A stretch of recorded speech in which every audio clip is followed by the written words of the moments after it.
What the hell is this? Your freedom. And my final goodbye. The hostess barely finished before Damien quickly snatched the envelope from her without saying thanks. Never. Sabrina already raised her glass toward him with that fake, glossy social smile. He ignored her. He wanted to toss it aside and read it in Paris later, but then he saw the return address. Printed in bold, the attorney Vivian Mercer. Sabrina's champagne glass froze midair. His own hand went completely numb. That name belonged to the past. If this drama finds you right now, hit like and comment your city below. Let us see how far this goes. His seat was everything Damien ever wanted in a private, luxury first-class suite. Not just leather, it was a secluded sanctuary, shielded from all other passengers by a tall, protective curved wall. Only 14 travelers shared the cabin, keeping the noise of the world filtered completely down to a quiet, peaceful, low hum. Far away. He booked this British Airways flight from London to Paris specifically because it was short enough to feel like a very fast, luxurious escape. 45 minutes in the air, just enough time for 2 glasses of Bilcart salmon champagne and reviewing the merger documents his assistant had printed out just that morning. Plus, perhaps, a very tense conversation with Sabrina he had been delaying for 3 whole days. She sat snapping social photos of champagne for her social feed. He watched her line up the shot, slowly tilting her champagne glass against the curved window, tweaking it twice, then posting it with the caption elevation. Over 40,000 followers would see that image within the hour. In fact, quite a few of them would spot him in the deliberately blurred background, which he knew was pretty much the entire point. He didn't really care. Sabrina Wells was gorgeous in the way that some high-end luxury items are precise, almost architectural. At 31, she had built her brand entirely on her proximity to his extreme wealth. Restaurants, he suggested, high-end events, lavish trips she captured in real-time updates. Most outsiders looked at her and dismissed her as shallow. Damien knew that was unfair. She was practical. She understood the immense, undeniable power of being seen with powerful, influential men, and she had figured out he was the perfect target. Whether she actually loved him was a question he stopped asking 6 months ago. He returned the favor by never interrogating his own heart in return, ever. Their private jet had been sitting on the tarmac for 12 quiet minutes when the heavy, plush cabin curtains suddenly drifted wide open. A tall, silver-haired senior flight attendant stepped into view, bearing the calm look of someone who had managed terrifying mid-air crises at 37,000 feet without ever spilling a single drink. Walked toward him with a look Damien could not quite read. Probably nothing, he figured. She was likely just coming to offer more champagne. Instead, she stopped right there. Mr. Holloway. No question. She knew exactly who he was. Forgive me for interrupting right before takeoff. A frantic message flashed at the airline's priority courier desk, claiming these papers had to be hand-delivered once the private jet reached international airspace. But the red level's security stamp on the thick packet meant legal cleared an immediate bypass at the gate. A flight attendant held out a heavy, ivory-toned envelope, sealed with a crimson wax seal that signaled immediate trouble. No simple copy, she murmured. I need your signature to confirm delivery. Damien grabbed the clipboard just like he took everything cold, totally detached, without even looking. Fine. His eyes drifted back to his crystal glass. The woman pressed sign right here, sir. Sure. He scribbled his name blindly. He routinely signed thousands of legal documents without ever reading them. His lawyers handled details. The courier bowed slightly and quickly vanished. Damien turned the heavy folder over. The return address was completely unfamiliar. Calloway and Mercer. International litigation. Paris and London. He nearly tossed it aside until he saw a small line beneath the firm name, printed in tiny print that still hit him like a brutal blow. It simply read lead attorney, Vivian Mercer, Esquire. The cabin went dead silent. No engine hum. No heavy breathing. Absolutely nothing to explain the sudden, icy terror suddenly gripping his chest. He completely froze. Sabrina slowly laid her phone face down, watching his face with a cold, knowing stare, to sense the tiniest shift in the air. It was the main reason she was so brilliant at galas. Yet something about his posture had changed. Is everything all right? Fine, he muttered defensively. He tossed the thick envelope onto the tray near his champagne glass, leaving it unopened. Normally, the short flight to Paris was one of his favorite escapes.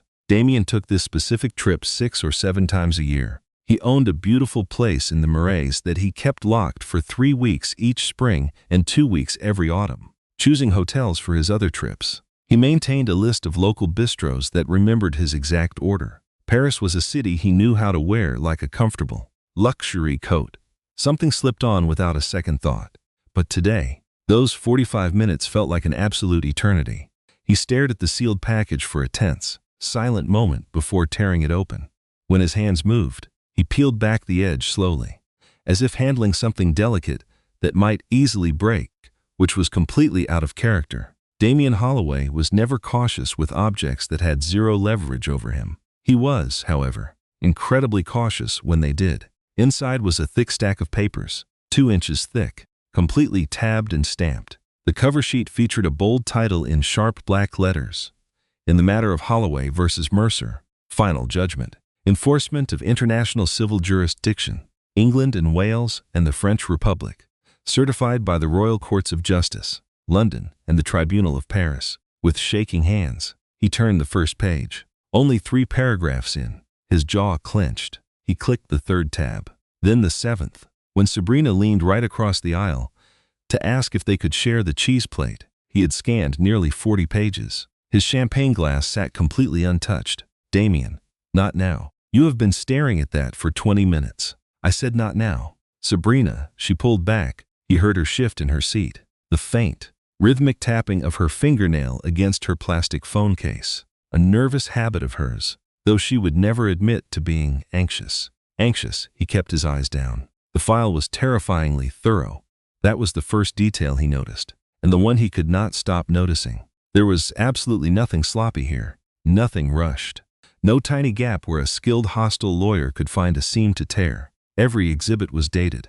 Every citation was completely accurate. Whoever had drafted this had not done it quickly. This was built over a long stretch, with the kind of patience that Damien always associated with people who had already decided they were going to win, and were simply completing the basic formalities.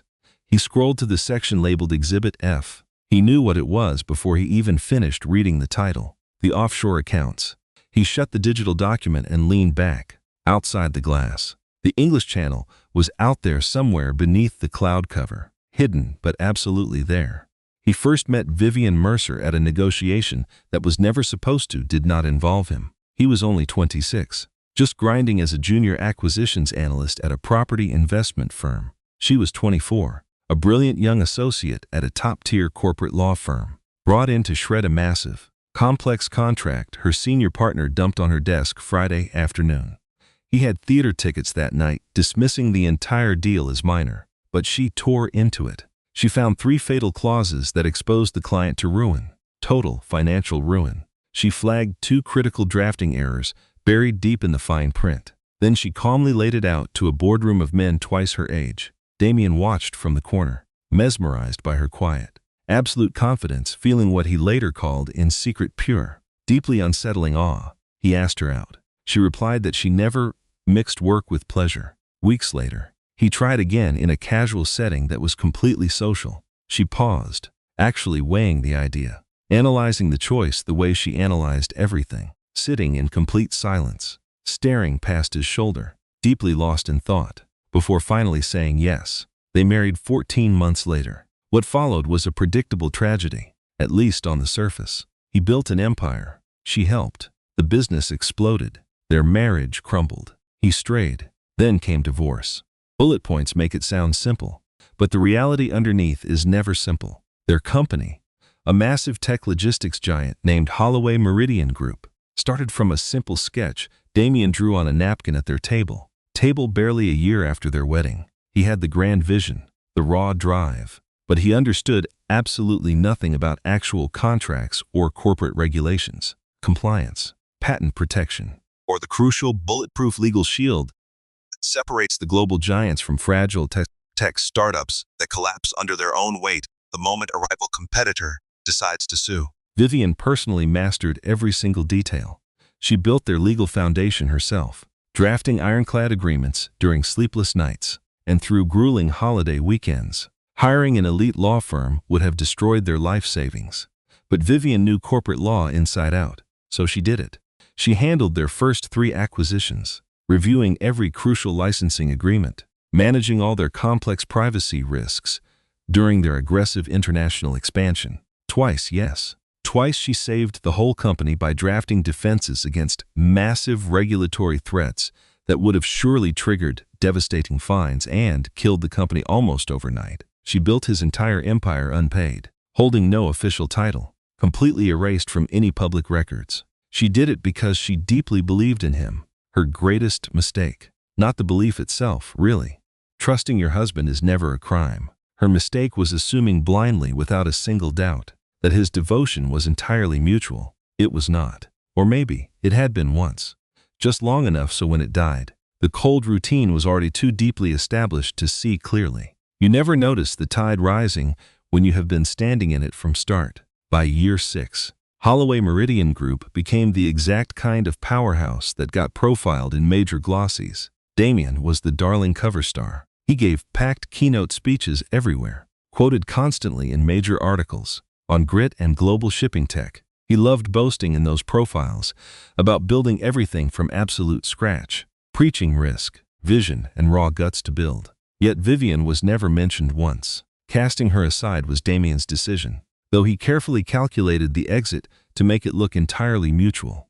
He had always been brilliant at that, rewriting the truth in the dark until his brand new narrative fit neatly. He kept another woman lined up for 8 months before telling his wife they had simply drifted apart. That lie was carefully calculated because you can't really argue with it, yet it felt cold and final. Drifting has no sharp edges, no room for any debate.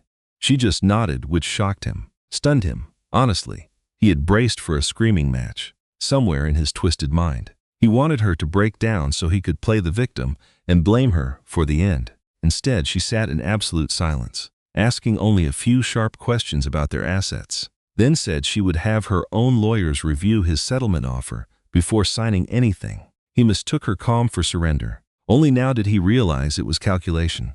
The signed papers were not what he thought, what her lawyers originally demanded. Damien's ruthless legal team played dirty, pulling cheap stunts during those negotiations to conceal critical financial records that could never survive scrutiny if a judge actually saw the sheer scale of his fortune. Vivian's own lawyers warned her the settlement was far too low, a fraction of what she deserved.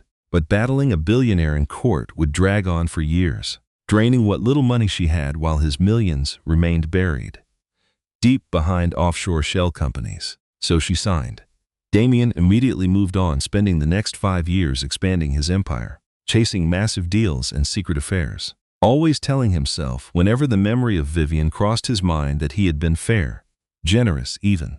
He threw some cash her way and let her keep that modest Bristol flat. The clean break was done, but he never once stopped to ask what clean actually cost her. Overhead, the seatbelt sign chimed. The pilot's smooth voice broke in, announcing their final descent into Paris Charles de Gaulle Airport. They were gliding toward France now, landing in just 18 more minutes. Damien looked up. Sabrina was studying his face with a strange, sharp intensity. It wasn't quite anger, but something far colder. "You've been pale since you opened that envelope," she said. "It's just legal business. Business that has made you look like someone just walked over your grave." He nearly snapped, but he stopped himself. Her voice sounded different this time. Not exactly sympathy, but a raw edge she rarely ever showed, and he couldn't ignore it, not this time. "I can handle this," he muttered. "Okay," she said it flatly, that cold, familiar tone when people don't believe you at all, but choose not to argue. He turned back to the window. The mist was gone. Below them, the French fields started to emerge like a grid of dark soil, roads slicing their way toward Paris. That endless sprawl of gray stone, the way the city rose up gradually instead of all at once. His mind drifted back to Vivian, especially their very last moment together, the last time they ever met. A quick meeting in a lawyer's London office, 3 weeks after they signed their final divorce settlement. He had to sign one last property transfer document right then. She was there because the same file needed her signature too. They spent 11 minutes in that room. She never once glanced his way, just as he expected. He'd prepared for rage, tears, or bitter blame, the look of a broken woman who wants you to see how much she's hurting. He got absolutely nothing. She simply focused on the paperwork, asking 2 questions of the attorney. signing where required, then walked out without saying a word, leaving the office. He told himself she was finally completely crushed. He was entirely wrong about that, just like he was wrong about almost everything else when it came to Vivian. He was still staring out the window when he heard the sound quiet, barely there, just a faint, steady step coming up from the very back of the cabin toward the front. A slow, deliberate squeaking of leather on the carpet. He did not turn around, but Sabrina's face went completely pale. She stopped looking at him altogether. Instead, her gaze fixed over his shoulder down the aisle, her face freezing into that tight, guarded look people get when they are trying to absorb a shock they never saw coming. He whipped around. The woman coming down the aisle wore a tailored navy designer suit, sharp, but entirely effortless. She had the presence of someone who owned the room without ever having to say it. Her dark hair was shorter now. She held a sleek leather briefcase in her hand and absolutely nothing else. No luggage, no luxury handbag, not even her phone. Nothing that suggested she was just a passenger on a trip. She walked with the absolute confidence of someone who owned the entire aircraft. She stopped right at their row. Their eyes met. Vivian Mercer looked down at him with an expression he would spend years trying to fully understand, but never finding the answer. It wasn't triumph or anger. This was much colder and infinitely more terrifying. It was the look of someone ending a game. And now she was confirming the absolute final step before making her move. "Damien," she said. Her tone remained completely level, deeper than anyone ever expected. "Controlled." "Vivian." His voice stayed completely steady, and he felt proud of that, in a hollow, robotic way. "You cling to small controls when everything else is collapsing." She reached into her handbag, pulling out a second folder, much thinner than the stack in his hands, bound differently, placing it flat on his tray table with that same precise, freezing efficiency she always possessed. "Cold. Those first documents delivered before we took off were preliminary," she said. "This is the actual service confirmation. Your signature only confirms you received these papers before a certified witness. It doesn't mean you agree to any of these terms." He stared down at the files, then glared up at her. "You are serving me. I'm the lead attorney here." "Yes, and serving someone in international airspace requires personal delivery, so I booked a seat on this exact flight." Sabrina sat absolutely frozen in her seat across the aisle. "You planned this," he muttered, not as an accusation, just a grim realization. Something flickered across Vivian's face, not quite a smile, but something very close to one. "I planned this almost as carefully as you planned that offshore restructuring back in 2021, she said, meaning, extremely slowly. He had no cards left to play. She slid a sleek pen across the contract. "I need your signature before we touch down," she murmured, the court filing window. He glared at the pen, then looked up at her. She watched him with those same ice-cold eyes. Finally, he understood. Truly understood, the way you do when a harsh truth finally cuts through every layer of defense you built to hide it. 5 years ago in London, in that freezing law office, when he walked away thinking she was ruined, she was just getting started. He took the heavy pen and signed. He loathed every single second. Part of him, the stubborn side that spent 20 years learning to bend powerful boardrooms to his will, reading negotiations before they even started, desperately wanted to fight back. He wanted to drop the pen, call his legal team, and drag this out longer than Vivian wanted. Delay was his weapon. He knew. She knew it, too. They both knew. Still, he signed, but the seatbelt sign was glowing. The private jet was descending, and the cabin manager stood nearby with a blank, professional expression. She had been fully briefed on what was happening in row 3, witnessing this official legal delivery. And somewhere inside that 40-page stack of court documents resting on his leather tray table was language he had barely read in Exhibit C that made him uneasy. She knew exactly how to dismantle his procedural stalling tactics before he could even start. Vivian was already 10 steps ahead of him. Naturally, she was defeated.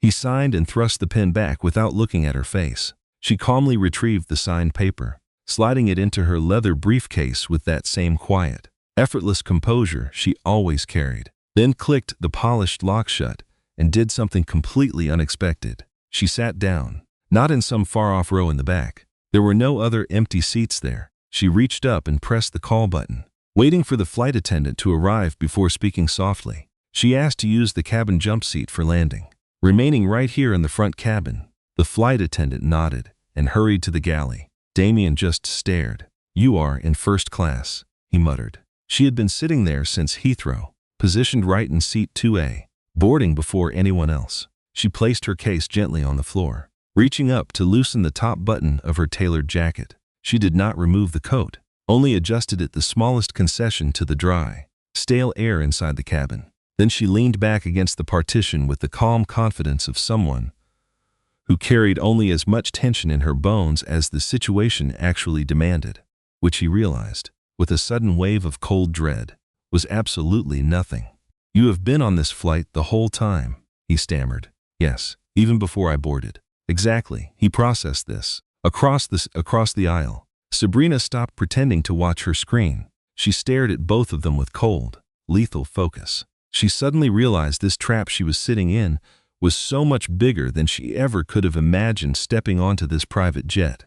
"Did you know she would be here?" Sabrina demanded, staring at Damien. "No," he whispered. He had no idea. Vivian interjected. Her voice was cold and clinical, stating facts instead of seeking any reaction. "Just a legal protocol."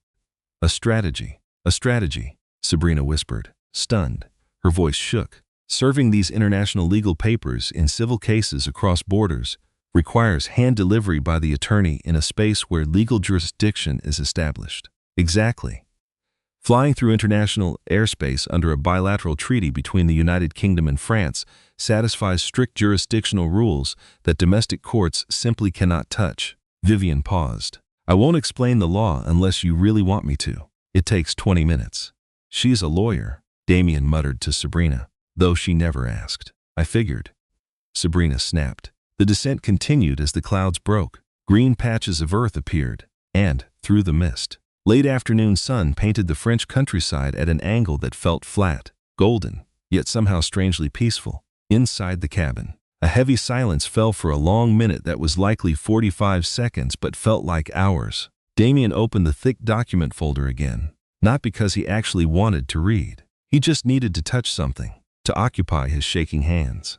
Since staring felt like total surrender, facing Vivian was an entirely different defeat. Just these clean pages felt neutral, safe, sterile, cold. He flipped directly to Exhibit F, the exact section he had avoided. Having skipped it twice already, he forced himself now to look. A forensic accounting report laid bare, brutal. 41 pages of transaction records, secret wire transfers, corporate filings, offshore shell company logs, every detail mapped out.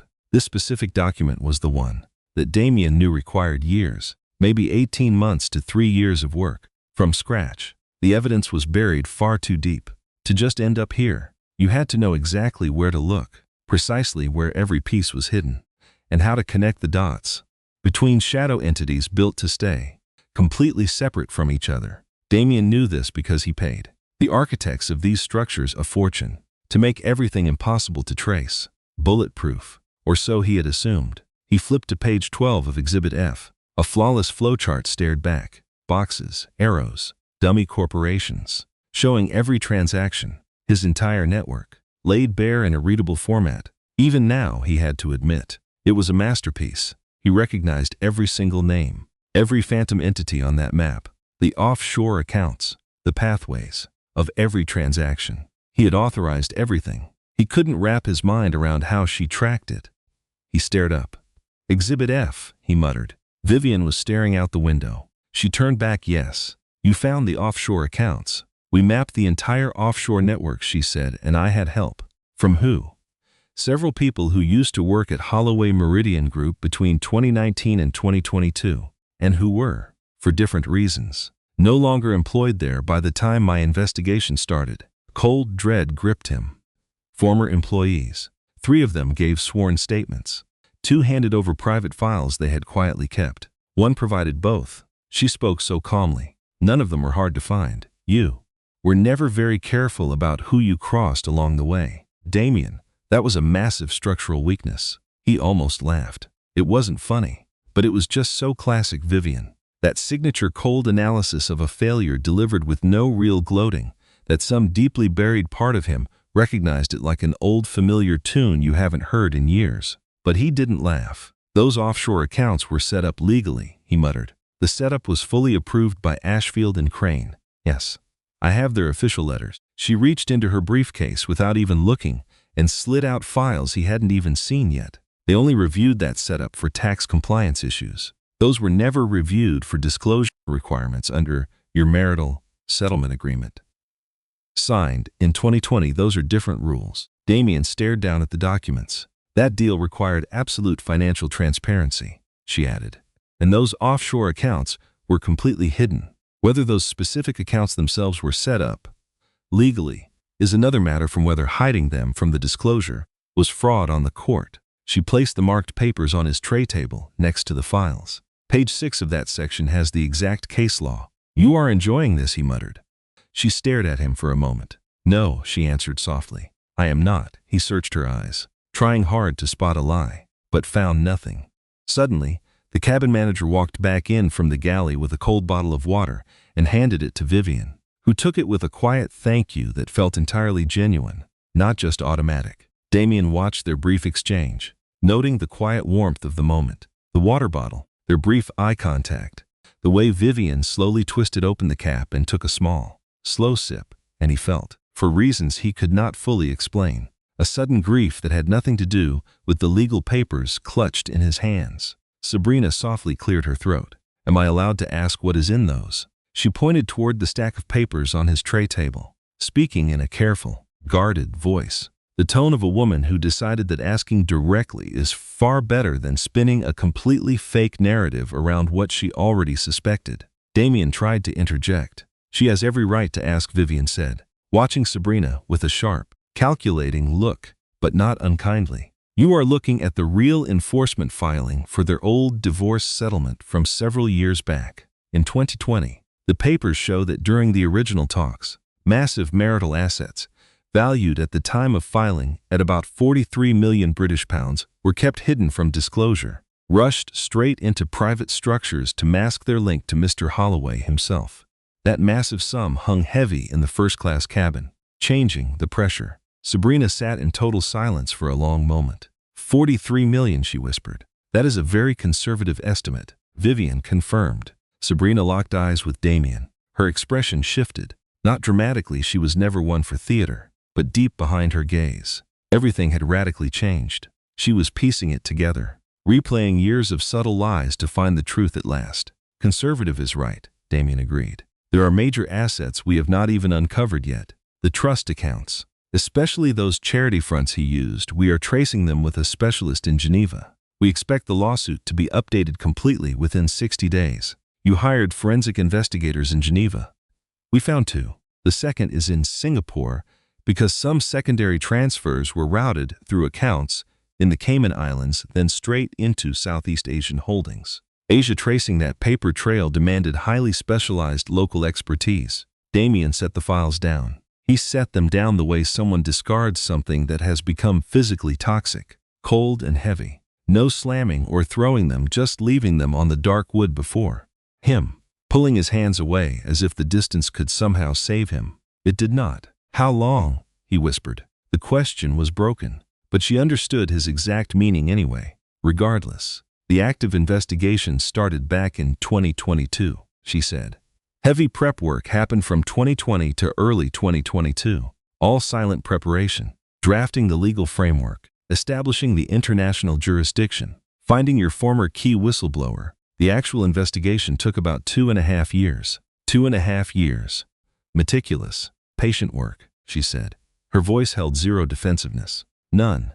The kind of case that never benefits from being rushed. Damien went dead silent. Outside the high-rise, Paris slowly sharpened into focus, visible through the parting gray clouds, the distant concrete grid, the gray-white sea of old rooftops, and thin ribbon of the same catching afternoon light. The merger, he whispered. Her eyes shifted slightly. Just a flicker, she knew.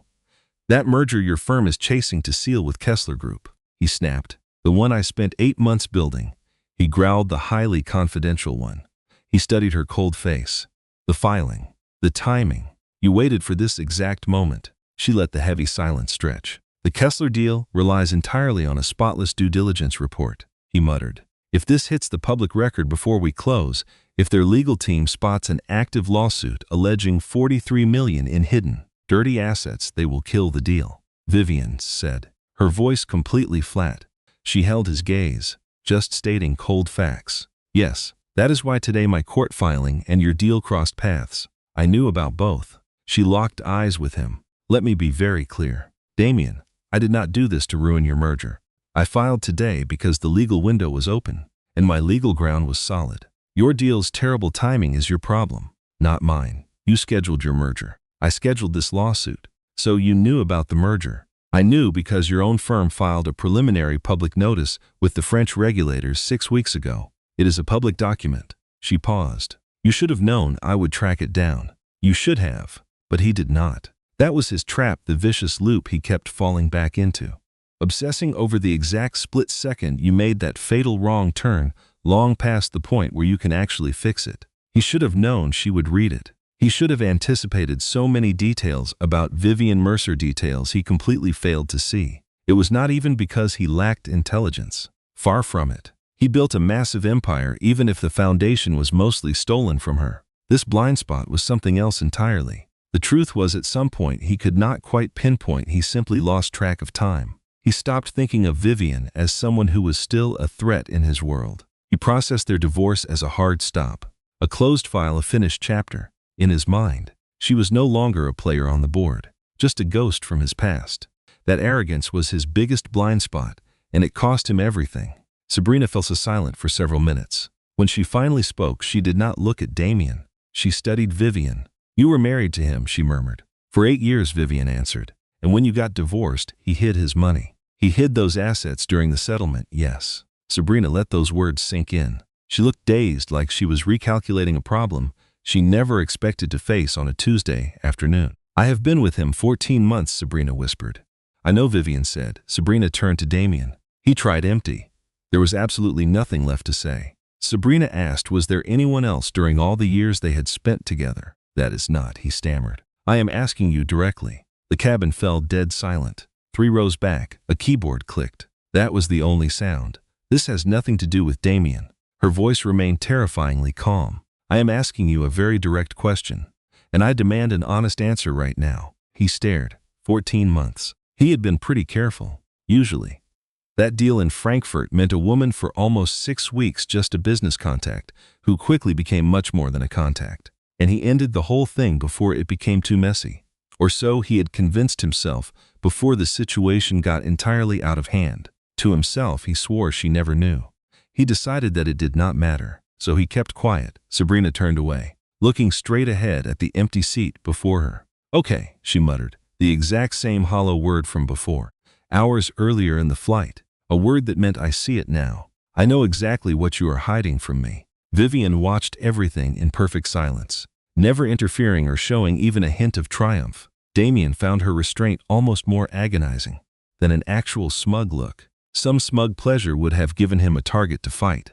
Instead, this freezing void gave him zero leverage. Tell me one thing, he snapped, turning his eyes on her. Go ahead, ask. Those trust funds, those charitable shields. He grabbed the heavy file again, flipping straight to the main document, Exhibit H, which he had shrugged off earlier, dismissed. The Meridian Community Trust and Holloway Educational Initiative. Yes, he muttered that those are legitimate charities. They fund real schools, actual programs, scholarships, and vital healthcare access across 3 different countries. Vivian replied, I know what they fund. Even if this lawsuit exposes those trusts, it does not touch the actual charitable operations themselves.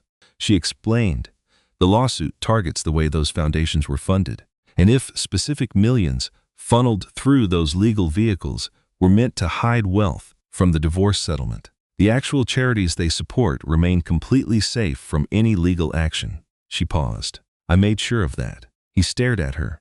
He whispered, you shielded those charities. I protected the innocent people those programs actually serve. She countered. There is a difference. I did not do it for you. He let that sink in. A precise, incredibly sharp line to draw the kind of boundary that takes real time to build. One that forces you to face betrayal long enough for fury to slowly turn into a cold, patient strategy. He had watched her draw lines like that before. During high-stakes Corporate negotiations were completely crushing an opponent would have been incredibly easy. Yet she always held back from total destruction. Not out of weakness but precision. Vivian had always been the precise one. He had benefited from that perfection for 8 long years, then decided it was no longer needed. The aircraft tilted, beginning its final alignment. The glowing seatbelt sign, lit since their first descent, let out a soft chime. The flight attendant moved down the aisle, performing standard safety checks, pausing near Vivian's temporary seat to confirm she was buckled in tight. Damien stared at the papers once more. Exhibit F, the offshore accounts, £43 million. Conservative valuation. 2 forensic accountants. 3 former employees. 2.5 years. He thought of the Kessler merger. 8 months of work. €94 million in estimated enterprise value. His CFO had been in Paris 3 days already, preparing the due diligence response files. They were supposed to have dinner tonight. The CFO and 2 Kessler representatives at a restaurant Damien had chosen specifically because its private dining room made the right impression. He thought about calling his lawyer. He thought about what his attorney would say, that seat he should have called him before signing that service confirmation. It was accurate, but useless. He thought about what else his lawyer would say. The forensic accounting alone would require a full defensive review, which would take 3 to 5 months. And cost much more than he wanted to spend right now. And that was before the jurisdictional complexity. He slid the documents inside his carry-on bag. Sabrina had not looked him when he ignored her direct question. She shifted in her deep leather seat, settling into cold, sharp posture of a woman who had decided and was just waiting to strike to walk away. Legs crossed, her spine rigid and tense, hands resting calmly in her lap, wrapped in absolute stillness. He knew that look. He had seen it across corporate boardroom tables when opponents walked away from a massive deal. "Sabrina," he pleaded. "Not right now," she said. "I just want to Damien." She did not raise her voice. "I said not right now." He turned slowly toward Vivian. Vivian was staring out the window. She was not looking at him with any of the anger he had expected. There was no triumph, no victory, just something far harder to name. A deep, bone-weary exhaustion, or the sudden lifting of a burden she had carried for so long without realizing how heavy it was until she could set it down. He watched her quiet silhouette against the glass 8 long years together. She had drafted those massive contracts at their kitchen table while he slept. She spent 2 weekends every month auditing those complex regulatory filings that would have cost their firm $400,000 to get wrong. She personally brokered the key acquisition that turned Holloway Meridian Group from a 10-person firm into 40, with a massive European presence. She did it against a rival who initially refused to take her seriously, signing those papers during their second session, exactly on the harsh terms she demanded during their first clash. Then he stole every ounce of her genius, putting it under his name. He looked at the vast empire they built together and claimed it all. "I built this," he lied. He cast aside the woman who sacrificed years of her brilliant elite law career, the prestigious firm she gave up, the bright future she traded away because his fragile startup needed her mind more. Yet he chose to treat her as nothing but a simple liability. He was wrong.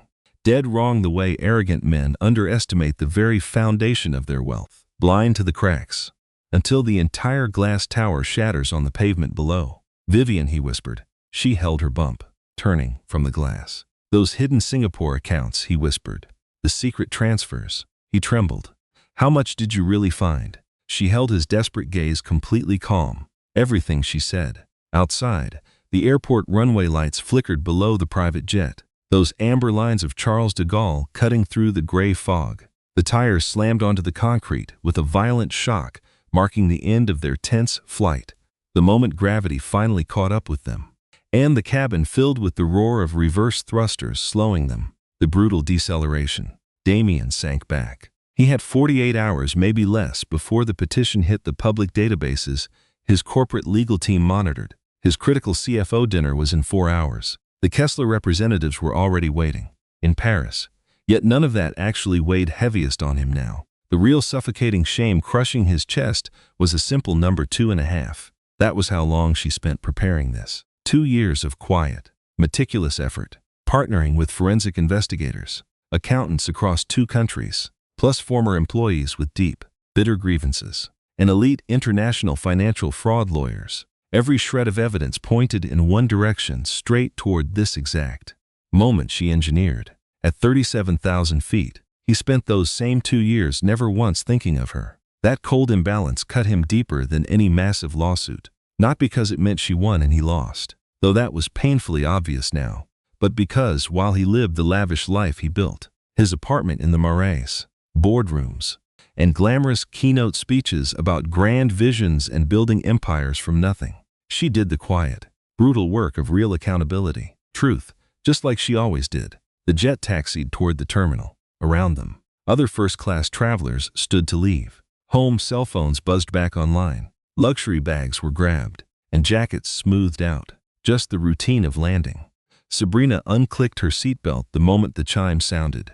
She stood, pulling her small bag down, with effortless, quiet precision, and then waited in the aisle, her back turned to him, eyes locked forward, watching the cabin doors. She did not even look back at him. Vivian just sat there, entirely calm, sliding those legal files back inside her leather bag, fastening the latch. Every motion was slow and steady, entirely free of any rush, just like when she first walked toward him. She was not faking this calm. She was done with his drama. The toughest battle was already won, and she had absolutely nothing to prove or justify to him. "What happens now?" he muttered, a desperate, cracked question. She seemed to understand him fully. "Your legal team gets this notice by 9 tomorrow morning," she said. "If you plan to fight this, you only have 21 days to file your response. The forensic audit goes directly to both courts, London and Paris. By this weekend." She lifted her briefcase. "The merger notice to Kessler's team will follow standard channels. No exceptions. I do not control the timing outside of the official filing." "You do not control it," he said. "No." She paused. "I stopped needing to control things once the work was finished." He had nothing left to say. The cabin door clicked open. Cold, gray Paris light flooded in, bringing the roar of heavy machinery. It was loud, harsh, and completely indifferent to their private war. People were arriving and leaving, clueless about the lives shattering only feet away from them. Vivian stood up without a word. He had forgotten she was not particularly tall somehow. Her memory always loomed larger. Gripping her briefcase, she straightened her jacket, walking directly toward the exit, pausing right at the threshold without turning all the way back. Just slightly, like you might pause at the very end of something that deserved a real moment. "The Bristol apartment," she said.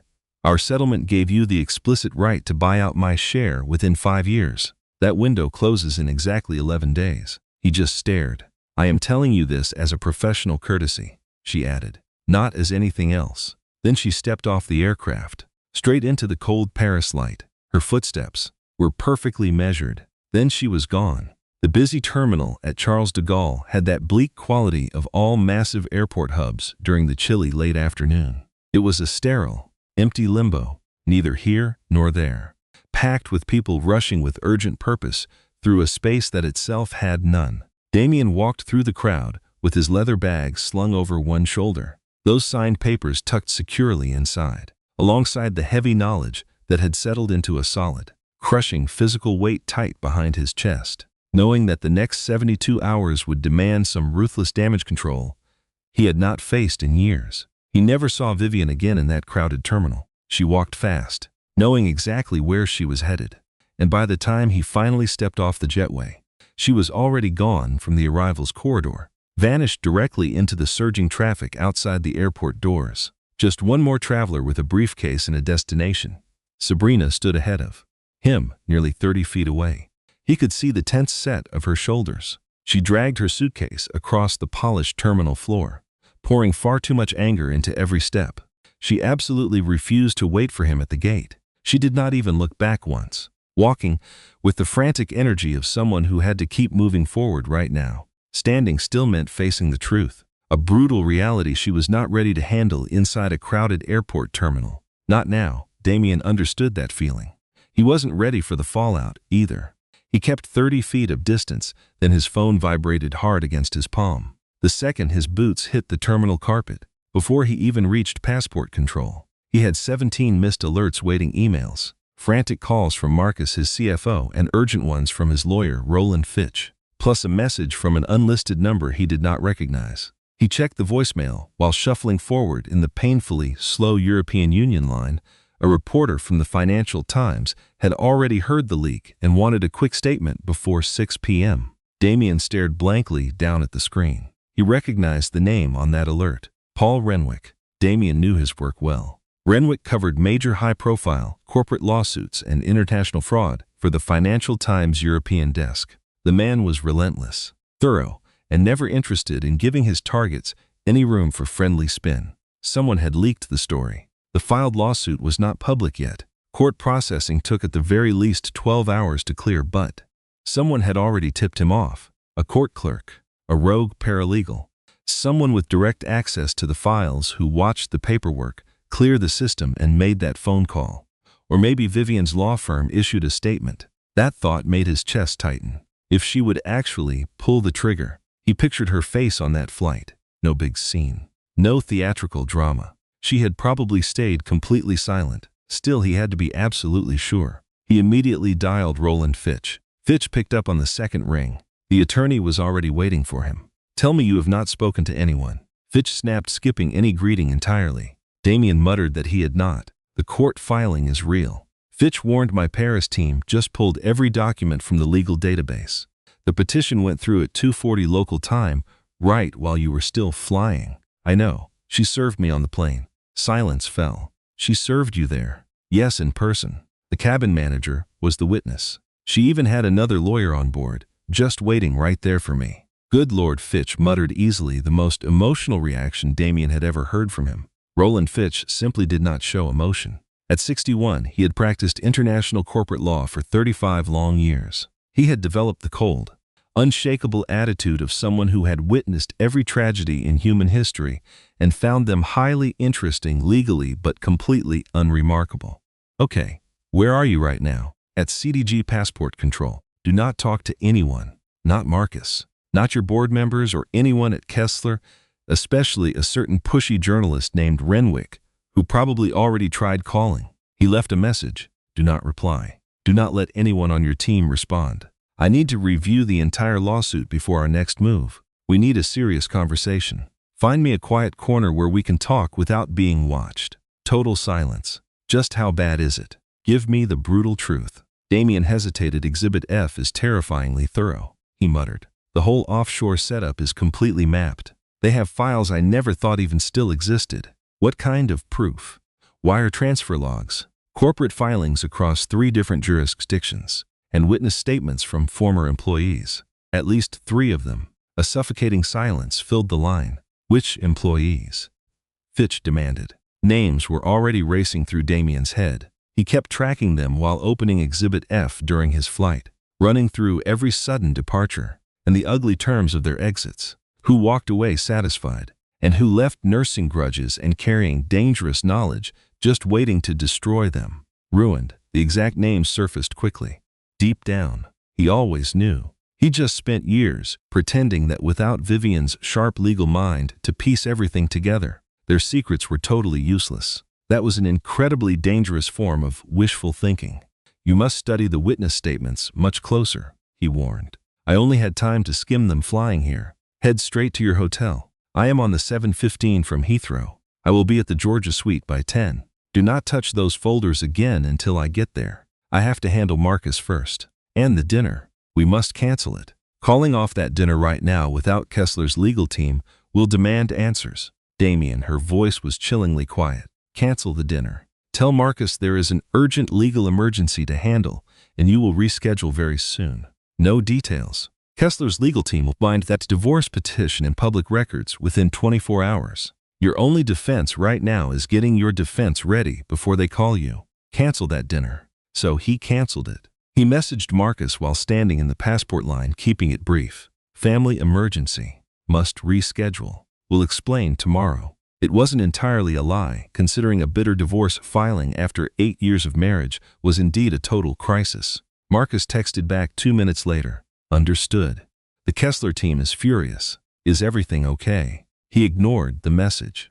Sabrina was waiting right past the security gates. He didn't expect her. She stood by the wall, bags at her feet, clutching her phone without looking at it. When she saw him, she didn't rush over. She simply stood her ground, waiting. He walked over. They stood there in heavy silence, locked in their own agonizing, unspoken conversation. "I booked a different hotel," she said. "Okay." Not to make a scene, Damien, she met his gaze steadily. "I just need to breathe, and I cannot think clearly in the even stand to be in the same room with you.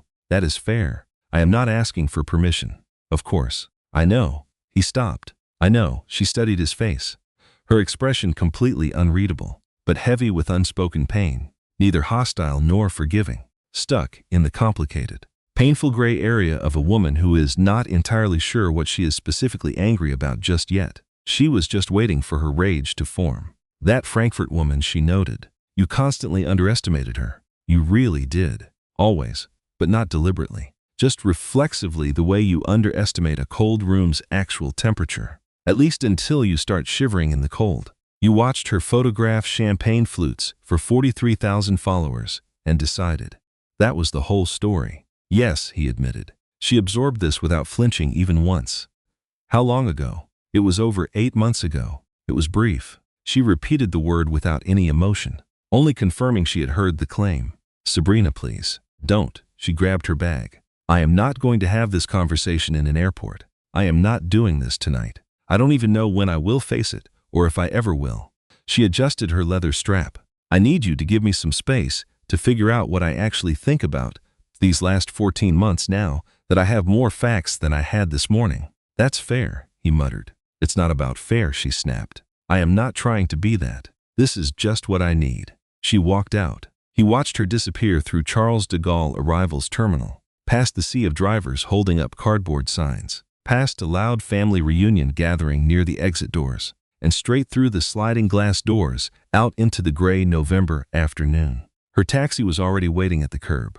He stood frozen on the spot for another second, before turning to find his car. Bob was waiting. The room was silent, quiet in that way only expensive Paris suites are. That heavy, suffocating, padded quiet that screams money. Damien tossed the heavy stack of documents on the desk, ordered strong black coffee, and then sat by the window, trying not to look at those files. Fitch had warned him to wait. He lasted barely 12 minutes. Then he ripped them open. Not Exhibit F this time. He already knew too much about that file from the flight over. He turned instead to a page he had barely looked at. Exhibit K, marked with a color he did not even remember assigning any real meaning to. A pale green tab. It was the section he feared the absolute most. Without even understanding what lay hidden inside, the heading read, Co-founder status, paper proof of a fraudulent, systematic erasure. He read those words twice before he turned the page. Holloway Meridian Group went public back in March of 2019. The massive launch was covered everywhere. Wall Street journals wrote constantly about Damien rising from analyst to the founder of a £112 million logistics tech empire, backed by perfect multiples and deep institutional backing. The coverage was perfect, incredibly good. It was the kind of legacy that a powerful executive would gladly kill for, fiercely to protect. Damien had guarded that lie with the chilling precision he brought to everything he controlled. In every glossy profile, every investor pitch, every single roadshow document, Holloway Meridian Group was listed as founded solely by Damien Holloway. But those original filing documents told a totally different story. He knew, he had always known. It was the kind of dark secret you bury deep in the same drawer where you hide all those other sins you choose never to look at, because looking too closely brings a sharp pain with absolutely no easy cure. So you just shut the drawer. Those early incorporation papers from 2013 named two equal founders, Damien Holloway and Vivian Mercer, partners, equal starting shares. A classic startup structure for an early-stage company. In January 2019, 9 weeks before going public, a new set of revised articles was filed with Companies House. Those new records listed one founder, Damien Holloway. Vivian's name was wiped away. Her shares had been funneled into a shell company that was then in a series of transactions over 70 days moved, diluted, and finally erased in a tangled holding setup. It completely cleared her off the company books. She never signed those papers. That was the truth he had been too terrified to face directly, even when looking back at his own dark past sins. She never actually signed those files. The signature with her name on the modified articles. He turned to the next page, the exhibit sheet, the certified copy of the original filing. Not her signature. He knew her handwriting by heart.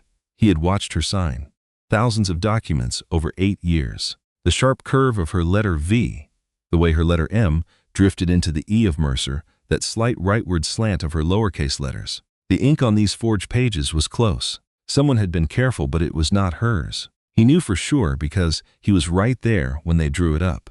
Back then, he told himself the corporate shuffle was just a minor change, that what Vivian built for the company was being covered fairly by the divorce payout they were discussing, and her co-founder title was just a label. It did not reflect who did the daily grind of running the company. He told himself so many lies. He flipped to the next page of Exhibit K. Her legal team had hired a forensic handwriting analyst, Dr. Priya Sundaram, brought in from a London-based witness firm that focused only on high-stakes corporate disputes. Dr. Sundaram's report was 43 pages. It tested the signature using 3 scientific methods and ended with a conclusion that was in the dry, sterile language of court analysts, quiet but absolutely devastating. The signature credited to Vivian Mercer on the altered papers filed January 14, 2019, is with near certainty not matching real samples of Ms. Mercer's writing taken from 17 other verified official documents. Damien slowly laid the forged document down. He stood up from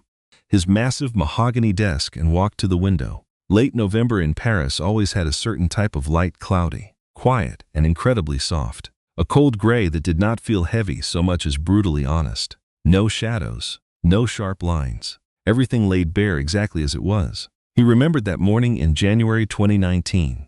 He sat in the dead silent office of a cold corporate attorney named Jeffrey Wardlaw, a man recommended by a fixer who charged an outrageous fee that Damien paid in cash through a secret, off-book account. Wardlaw had stared at the papers before him and spoke with the cold detachment of a lawyer paid to ask no questions. Wardlaw said he needed to confirm that the other signer was notified of the change. Damien lied and said she was fully informed. Wardlaw said absolutely nothing else. Damien thought of Vivian on that very same winter morning. Working at the small firm, she joined a boutique Brussels practice that offered her a fresh associate role after years away from practicing law, a position she took while their divorce talks were just starting, because she decided she was reclaiming her career no matter how the marriage ended. She never knew about those altered documents. She only discovered them, apparently, sometime after launching her investigation back in 22.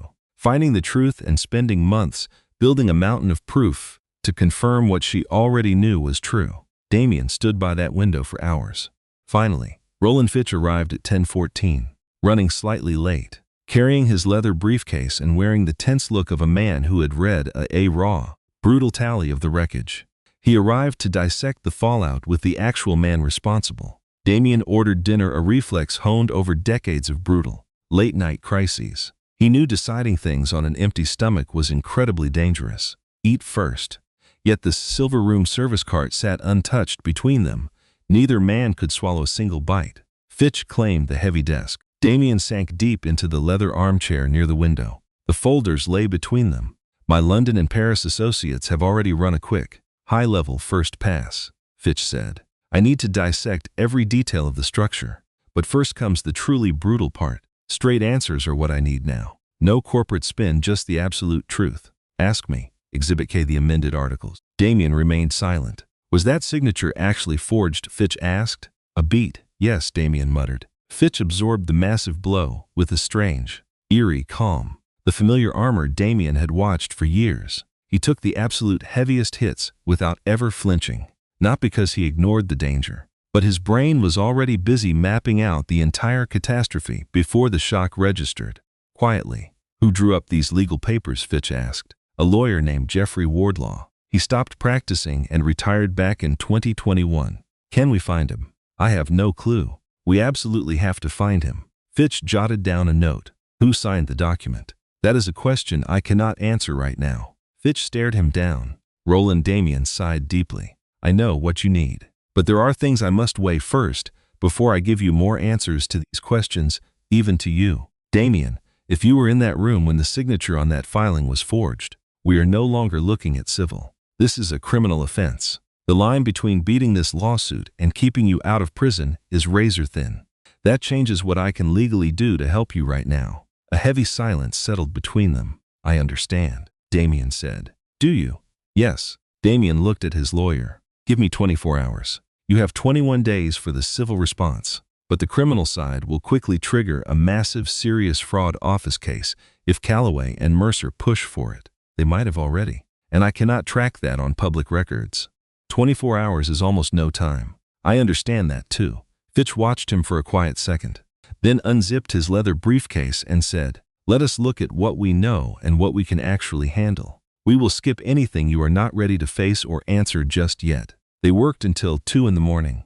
Marcus was the first to call at 7:45 the next morning. Before Damien had even finished his first coffee, Marcus Chan had served as Holloway Meridian Group's financial chief for 4 years. He was 44.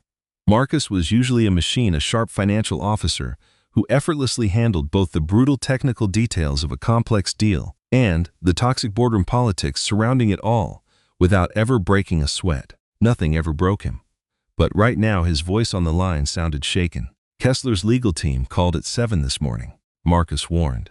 Their lead attorney in Paris has the official docket number. What did you say? I told them I needed you first, before giving them any real answers. They gave us until noon. Silence stretched thin. Damien, the lawsuit is fully public now. It hit the court database at midnight. Renwick at the FT published an article online already. It is locked behind a paywall, but people are already sharing the opening lines. What does it say? It says a massive legal action is active right now in London and Paris courts against the founder of Holloway Meridian Group, alleging fraudulent hiding of marriage assets during his 2020 divorce settlement, and that the suit also alleges, and this is the FT's exact phrasing, potential fraud tied to the company's 2019 listing. That line about document fraud meant Renwick had read Exhibit K or had been briefed by someone who had. The press clearly had sources inside the legal system. That was no surprise. It was just incredibly fast. How is the board reacting?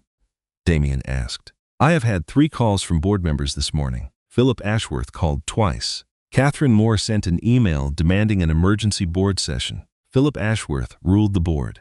Catherine Moore was their top institutional investor, managing a massive pension fund with strict rules. To them, even minor document fraud was a deal breaker. When does Ashworth want to meet? He demanded today or tomorrow at the absolute latest. Marcus sounded frayed. Damien, I need to know what we face here, not just as CFO but as someone who built this company over 4 years, and is now taking calls from panicking investors who want to know if our foundation is actually stable. Damien's mind flashed to Exhibit K. He remembered Jeffrey Wardlaw, that freezing January morning back in 2019, and the crushing weight of a choice made in a room with no witnesses except the only person paid to forget it. Our foundation has some deep cracks, he confessed. Marcus went dead silent. How bad? Pretty bad. Another silence. Is it fixable? That was the right question. Marcus always asked the sharp operational questions. That was the exact reason Damien hired him. I honestly do not know, Damien said, and for the first time in years. Those words were the absolute truth. Later, he spent the morning at his desk with Fitch's associate, a brilliant, young French attorney named Camille Bernard. She spoke 4 languages and possessed the fierce, laser-focused drive of someone who had been awake since 5 analyzing documents, tearing through the crisis framework that Fitch had mapped out the previous night. It was exhausting. Meticulous work, the kind that demanded absolute, unbroken focus. 3 agonizing hours went into drafting a response to shape a defense that was solid and airtight. Built as Fitch insisted strictly on facts that were already part of the public record. But the questions Damien carefully avoided answering were not part of that official defense. Still, those questions hung in the quiet room like heavy shadows nobody dared look at directly. Around noon, Camille slipped out for a call, leaving Damien completely alone with the evidence for the first time since yesterday. He pulled up Exhibit K again, not the forensic team's detailed report, nor the certified copy of those amended papers, but the actual signature. He stared at that dark ink. He convinced himself back in January 2019, Vivian got paid off through that settlement. He claimed her co-founder title was just a technicality. He had fully convinced himself that this massive empire existed solely because of him, his brilliance, his connections, his decades of grinding work. He had rehearsed those lies with enough conviction that he actually started to believe the lie. But he was also the man sitting in Jeffrey Wardlaw's office. And he was the one claiming she was notified, knowing she never was. And those cold facts left almost no room for his favored narrative, where he was just some innocent victim of poor advice. He set the damning exhibit down. His phone flashed with a text from Sabrina, sent 40 minutes ago, while he was with Camille. It was short. Heading back to London today. I need more than a single day. Will reach out when I am ready. He typed. Okay. Take all the time you need. He deleted it. Take your time. It sounded too staged. Too fake. He just typed okay. I understand. He sent it and sat back. Outside his hotel window, Paris moved in its bleak November chill. Slow, cold, and completely indifferent to the silent, heavy betrayal in this room on this cold, high floor in Paris. A taxi crawled down the street below. A couple stood outside a cafe holding steaming paper cups. A delivery rider darted through traffic with the easy confidence of someone who knew every tight gap. Normal life kept moving along, utterly blind to his quiet ruin. Damien spent almost his entire life believing that the true measure of a man was his empire. He built a business worth hundreds of millions of pounds, buying power and respect. And he carefully crafted a massive public profile that elite boardrooms used as a major blueprint of how Damien Holloway scaled those massive. Early corporate expansions was a phrase taught in at least 2 business school case studies. But he had not built it alone. He had also, as the legal papers made brutally clear, taken calculated steps to erase her name from his success. He pictured Vivian walking off that private jet, clutching her briefcase, her steady, quiet footsteps, her cold courtesy looking out the Bristol apartment window. She never once claimed victory. She never snapped that he deserved this. She refused to give him that dramatic satisfaction of watching him beg in the ruins. What she had shattered and finally felt that raw, real pain you are supposed to feel. She had warned him about that apartment window. That single detail kept clawing at him through the absolute worst parts of that morning, through Camille's cold return and the endless hours of legal documents, and that brutal call with Fitch at 2 p.m., and that urgent message from Philip Ashworth he simply chose to ignore. That apartment window, the professional decency of it, her unexpected choice to give him that critical piece of information when she had zero legal obligation to act, when she could have easily just let that narrow window close and dealt with everything that followed. She had given him 11 whole days. Not because she was generous toward him, he knew it was definitely not that. She was just always precise. She had always been that way. Because she always operated, even now, by a standard that had absolutely nothing to do with what he deserved and everything to do with what was right and accurate. He slowly picked up his phone, but he did not call Vivian. He had no right to, and he knew it. He was not even sure what he would say if he did, and that hesitation was enough to completely paralyze him. Instead, he immediately called his assistant to ask her to send elegant flowers to a woman named Dr. Amara Okafor at the University College London School of Law. His assistant, used to odd requests, asked what the card should say. He stopped to think. "Just thank you for that letter of recommendation," he said quietly. "She will know what it means."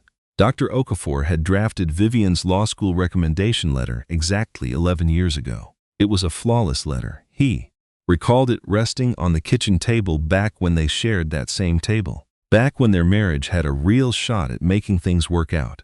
He had not thought of it in years, but he remembered it now. This sudden early morning board meeting inside the Paris offices of Holloway Meridian Group's European Legal Counsel, a glass and steel high-rise near La Défense that Damien always found too cold and sharp, a space that made him feel as though he lived inside someone else's ambition instead of his own. Philip Ashworth had flown in from Edinburgh. Catherine Morse was dialed in from London, her face on the screen showing a careful, guarded blankness, the look of someone whose institutional clients demanded answers she did not have yet. The other independent board members, a former logistics expert named Bernard Patel and a corporate governance specialist named Elise Fontaine, were both sitting there, clutching the printed documents that Ashworth had distributed the previous evening, both with the heavy look of people who spent all night choosing which side they would back before this meeting even began.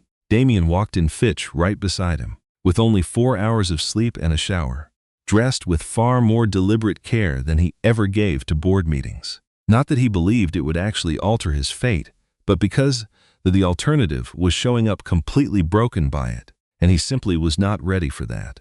Fitch gave him one last warning outside.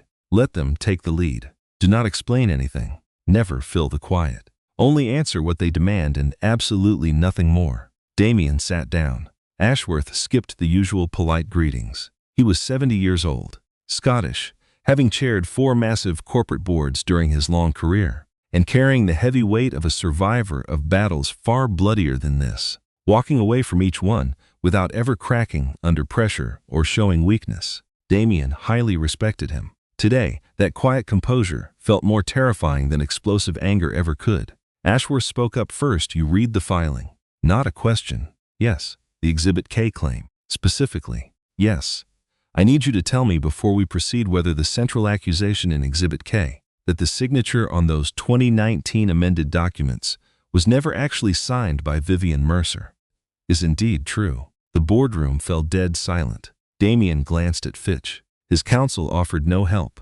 They rehearsed everything. They spent hours running through it the night before, after Camille finally left, locked in a tense hotel room with the cold room service trays tossed to the side, legal paperwork strewn everywhere, and Fitch warned him, when the board asks you directly, you have only 3 paths. You can refuse to answer on legal advice, which is your legal right, but they will instantly take that as a confession. You can try denying it, though I highly advise against that, because if the SFO launches an actual investigation, and they find out you lied directly to this board, you are looking at massive legal consequences. It is over. Or you can just tell them the absolute truth. Damien asked if those were his only remaining options. Fitch replied, those were his only responsible choices. Absolutely. Damien looked directly at Ashworth. That signature was never actually written by Vivian Mercer, he quietly confessed. The room absorbed the blow, the way rooms always absorb secrets they already deeply suspected. Nobody gasped instead. A tense, suffocating silence settled heavily over that long mahogany boardroom table. The brutal truth was finally out. On the screen, Catherine Morse closed her tired eyes in sheer exhaustion. Bernard Patel slowly set his pen down. Elise Fontaine stared down at her papers, then looked right up at Damien. Her face held absolutely no anger and no sympathy. Completely clinical, calculating. She was a corporate governance expert, recalculating their risk limits in real time. Ashworth demanded to know who signed. Damien made it clear that was a question. He would only answer through his own legal counsel. Not in this room. Ashworth asked if the culprit worked for the company right now. No. Did it involve anyone connected to the company in an official capacity? No. Ashworth nodded, slowly absorbing the words. He just sat there processing the cold data, instead of reacting with emotion, completely cold. Then he brought up the SFO. Did they reach out? Nothing.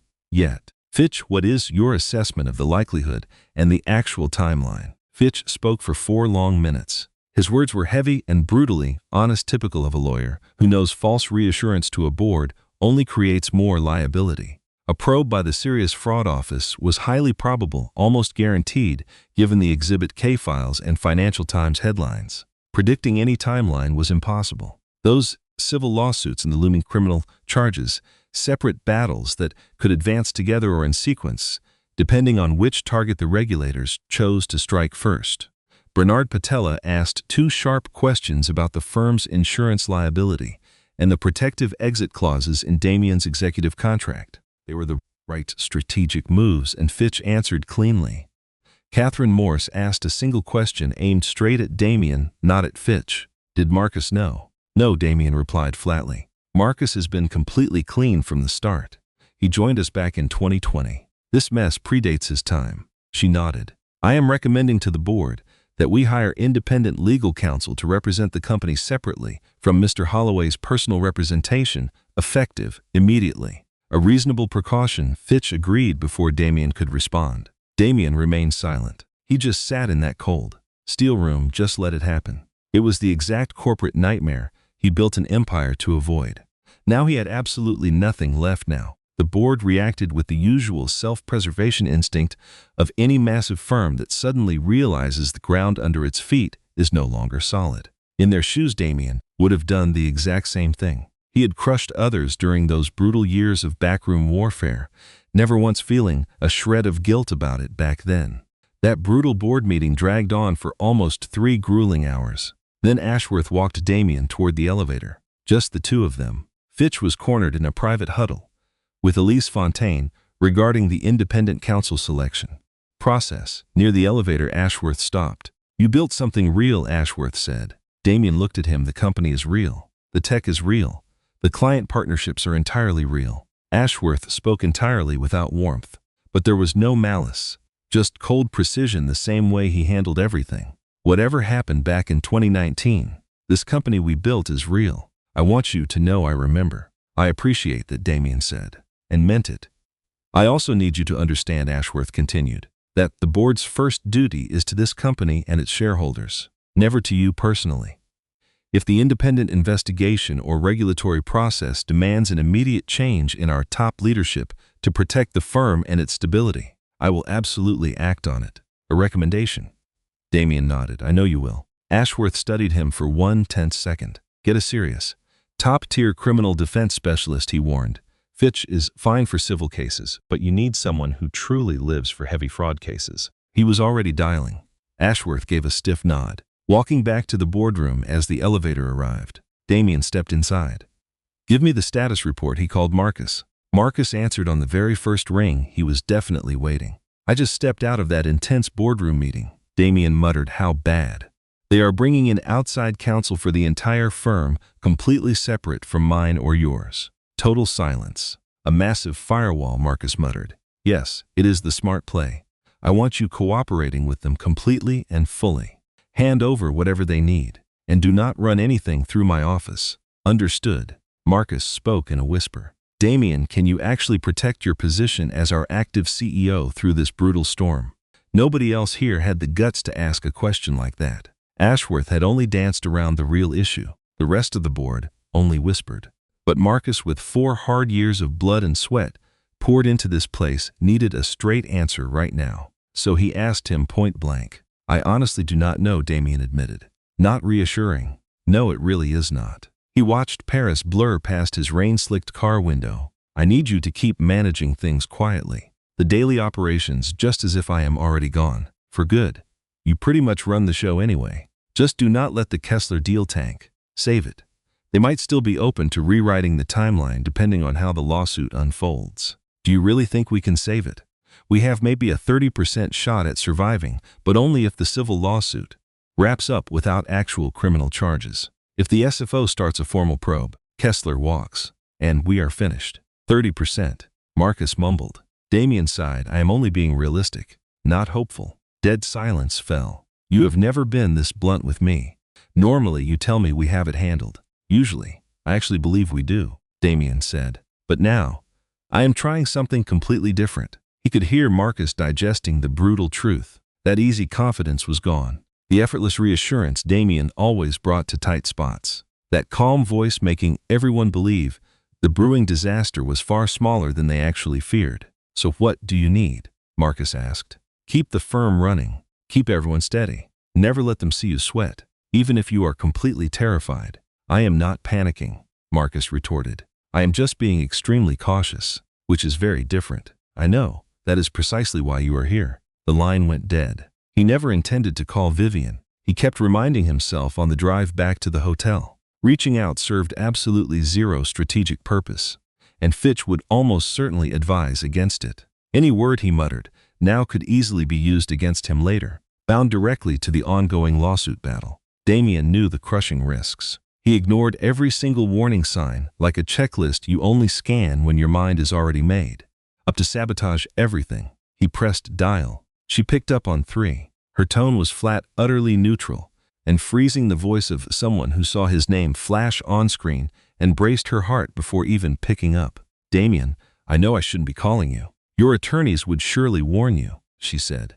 "If you are calling to argue about our case, I must refer you to my lawyers. I am not calling about the court battle." Cold silence. "Then why are you calling?" He leaned back in his seat. The driver kept the privacy glass rolled up. Outside, gray Paris streets drifted past a packed market, a quiet school, a woman walking a dog that to sniff a frozen iron post with that quiet obsession only animals seem to have. "I saw Exhibit K," he whispered. She stayed silent. "The forged contracts, that signature." He paused. "I wanted to admit it directly. Not through lawyers or some clinical press release. I confessed to what I did. I have always known it.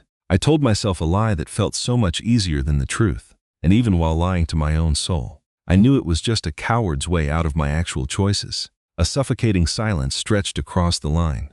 Her voice finally broke the quiet. Why tell me this now? 'Cause you spent 2.5 years carrying a bitter secret that was mine to bear, a reality I should have faced years ago. Because I sat in that cold boardroom this morning and finally watched the truth spill out. Honestly, I have never done that in my life. It felt, he paused, I do not even know how to describe it. Just different. Different from what? Free from the constant weight of managing my lies. Constantly spinning them, polishing up a fake version to protect my fragile reputation. He watched the fruit stalls drift past. You co-founded the firm. You drafted every single contract. You negotiated that first massive acquisition which grew our team from 10 people to 40. You wrote every single reply that kept federal regulators off our backs during 2 intense federal enforcement actions long before we even built a legal department. He took a ragged breath. I wiped your name from the founding papers 9 weeks before our massive public offering. I paid a stranger to forge your signature. Then I spent years lying to reporters that I built this whole empire alone from absolute scratch. Another heavy silence suffocated the line. I know all of this, she said after a painful pause. Her voice was chillingly flat. I have for years, and I have held the hard physical proof of it for the last 8 months. I know you know. But why now? Because you have never once heard me say those words, he admitted. Because I have never confessed it. I know this does not change the law or fix our massive legal nightmare. And it changes absolutely nothing for you. I am not asking you for anything. I needed to tell you without a high-priced lawyer standing in the room. The quiet dragged out heavier than before. You forged my signature, she said. Her tone was flat, just cold facts. Brutally honest. Yes, you wiped me out of the firm I helped build. Yes. Then you rigged the payout to give me just enough cash to scrape by, but never enough to fight you for my share, because you hid the real books. Yes. The line fell dead. For so long he checked his screen to see if she was still there. I appreciate you owning it, she said finally. But this changes absolutely nothing with our lawsuit. It won't stop us filing it tomorrow. I am not asking you to. And I do not, she paused. Not a strategic pause this time, just a woman slowly coming to terms with the scale of his admission right then. I do not have a speech. I thought I would be ready if we ever had this talk. I practiced my words for years, waiting for this very confession. But now it is here. The words are gone. Just nothing left. I believe you now. I think you mean it. And I do not know what to do with that. You do not have to do anything. No, she breathed. I don't. Silence hung there. Is there anything else? The Bristol apartment, he replied. And the buyout schedule. I will exercise my option before those 11 days run out. A thick silence fell. Understood. I am not doing this out of kindness. I know you would handle this yourself if the clock ran out. But I want this because it is the proper way to close our files. And because I owe you a clean break from the agreements still binding us to each other. Have your lawyer contact our firm's real estate division, she said. Her voice was pure business now. Not cold, exactly. Just that detached, clinical tone she used for matters she managed rather than felt. The buyout price is set in our agreement. It is entirely straightforward. All right, Damien. Her voice shifted slightly. Not warmer exactly, but less guarded.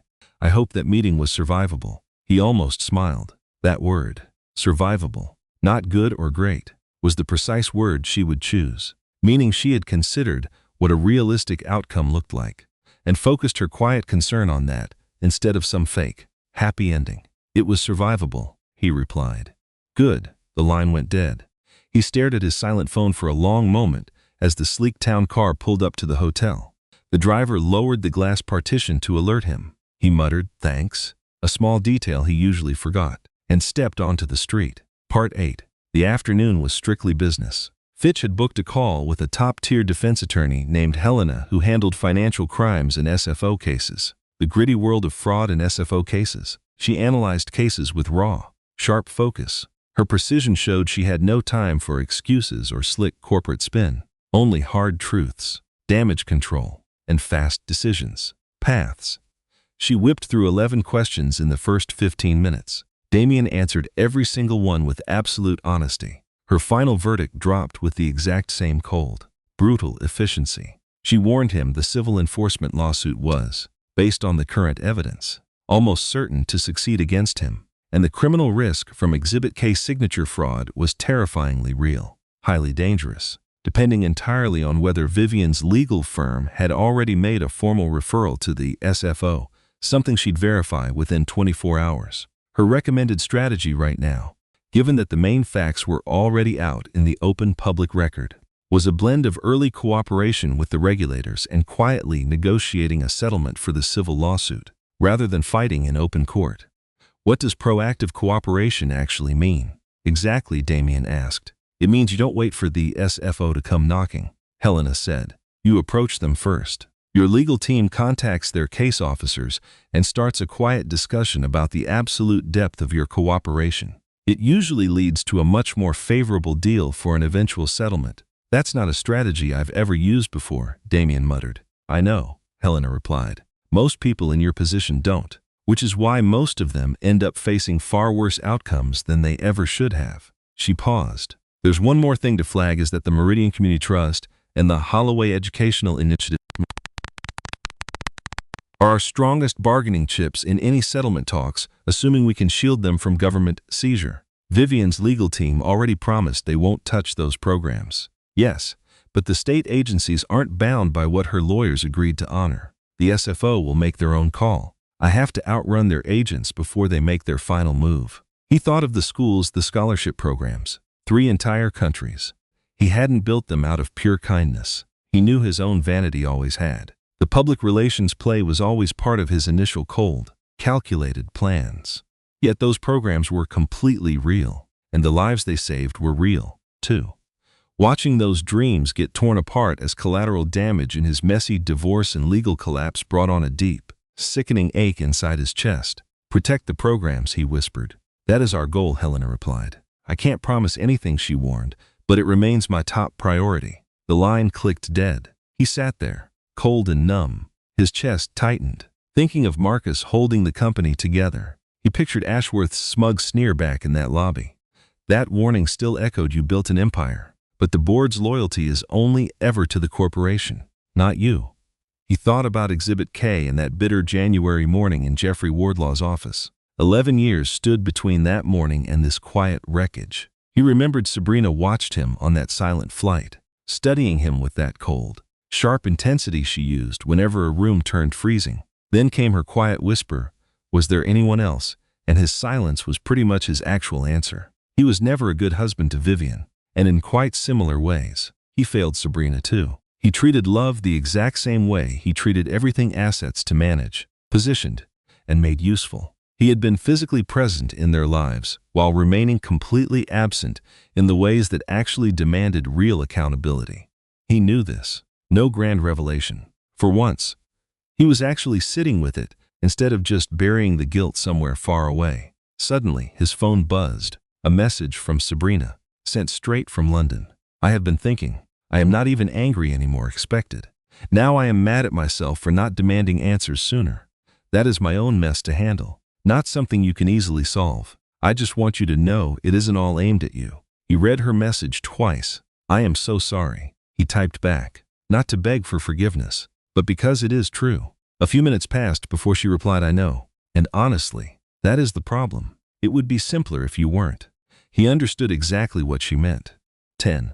The trouble with Paris in November is that the city just doesn't care. He had been here many times, in various frames of mind, to know this. Paris always moves on its own timeline, cold to whatever pain you bring, keeping pace with the endless rush passing him. Small bistros opened and closed on schedule. The river Seine kept flowing, while pigeons pecked at the freezing stone with the same desperate hunger they always had along those exact same gray paths for 20 years. He just walked tonight. Fitch was back in London. Helena Ware remained trapped in meetings with her expensive lawyers until dawn. Outside board counsel was now in charge, and they wanted a mountain of internal financial files that Camille Bernard had to find. The gears of justice were grinding now, and there was absolutely nothing he could do to stop them. He knew well enough that staring at documents in his hotel room would not bring any real answers.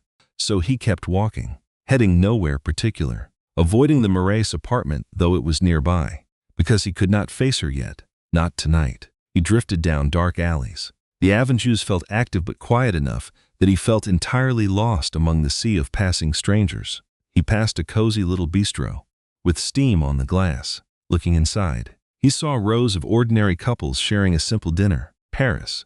No heavy drama. Just two people talking about things that had absolutely nothing to do with stolen fortunes, or hidden offshore accounts, or the horrifying realization that your mistress spent 8 years draining your entire life. He stopped right outside in the freezing cold. The man inside was sharing a real laugh, a deep, honest sound. The kind of laughter that only erupts when you are genuinely happy, not faking a polite smile. The woman across from him leaned in close, her expression overflowing with something far deeper than affection. It was absolute, unconditional trust. Damien watched them through the glass. He was not simply jealous of them. He felt a heavy, crushing grief. He was finally facing the brutal truth he ignored for so long: the cost of power. Not the financial wreckage, though that grew sharper by the hour. No, the other cost. The heavy price that never shows on any balance sheet. For 20 years, he built a fortress around his empire, just as Vivian warned him on the flight. She was right, but cash was only a small part of the tragedy. He had built massive walls locking away his entire soul, his own heart, and the pregnant wife he betrayed, locking out any hope of mercy. He had built a highly comfortable, incredibly cold, and obscenely expensive prison for himself. Now the mistress he trusted for years had torn down the entire facade, handing him the ruinous truth. It proved that his whole lavish life was built on lies. Damien kept walking. He was numb to the immediate fallout now. In a practical sense, the SFO might launch its criminal investigations. Civil enforcement lawsuits would come. He would fight or settle them. The board would inevitably strip him of his CEO title. The Kessler deal was dead. His pristine public name, built over 20 long years, was being dragged through the dirt, dismantled line by line by savage financial journalists across Europe. He knew how to survive the wreckage. What he actually feared, wandering those bitter Paris streets, was facing the ruins of his life without any more protective lies. The kind that strikes when you stop hiding from the collapse of your marriage and look straight into the wreckage of your choices. He had no answers. Not one escape route remained for him tonight. He was just too drained to even try. He drifted into a quiet corner cafe, took a table, and ordered black coffee. He had no plans of drinking, just staring blankly out the glass, watching the rain pool, completely avoiding any thought of tomorrow. His first moment in 3 whole days that felt peaceful, or at least honest. Somewhere across Paris, Vivian Mercer was likely working late or sitting in her dark penthouse, carrying their child, navigating a quiet evening that she had pieced together alone. After he checked out of her life entirely years ago, he thought of his pregnant wife with a heavy ache.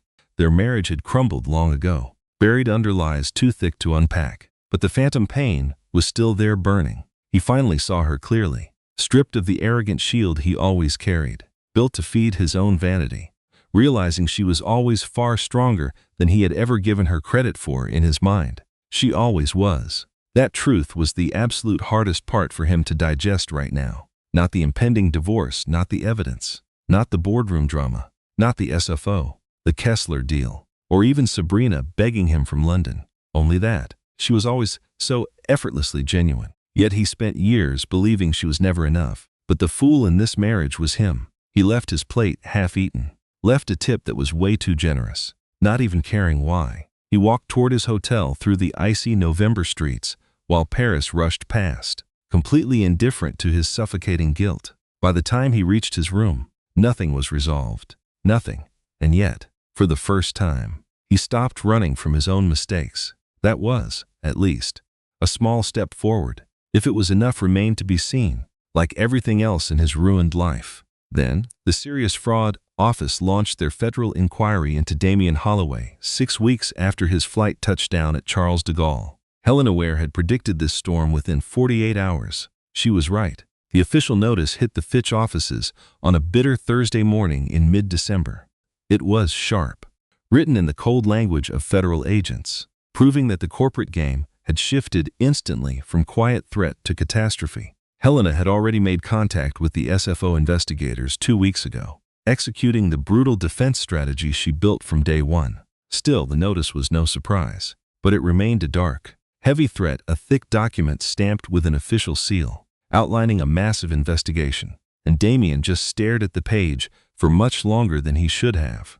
He inside his quiet Bristol flat when the heavy envelope landed. He had been hiding out there ever since fleeing Paris in a desperate, sudden panic that shocked even him when he did it, choosing this silent Bristol space over the sterile London flat he rented after their divorce. Bristol was smaller, quieter, hidden away on a street without all those whispering, judging eyes that strip a man of his soul, leaving a ghost haunting his own ruins instead of truly living.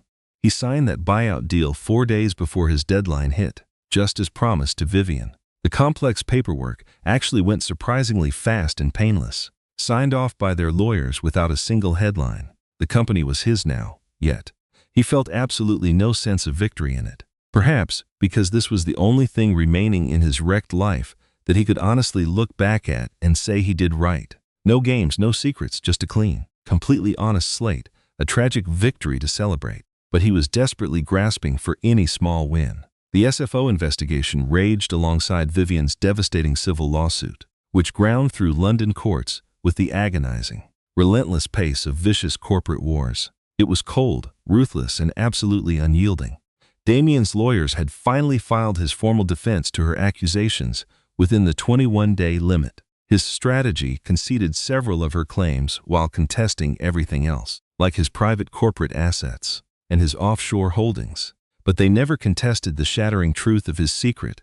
That was Helena Ware and Fitch's exact strategy. And Damien actually agreed, after 2 grueling sessions tearing through every last option with both advisors pacing right there in the room. You do not win by fighting everything, Helena had warned him. You win by being the only person in that room who is clearly facing what is actually true.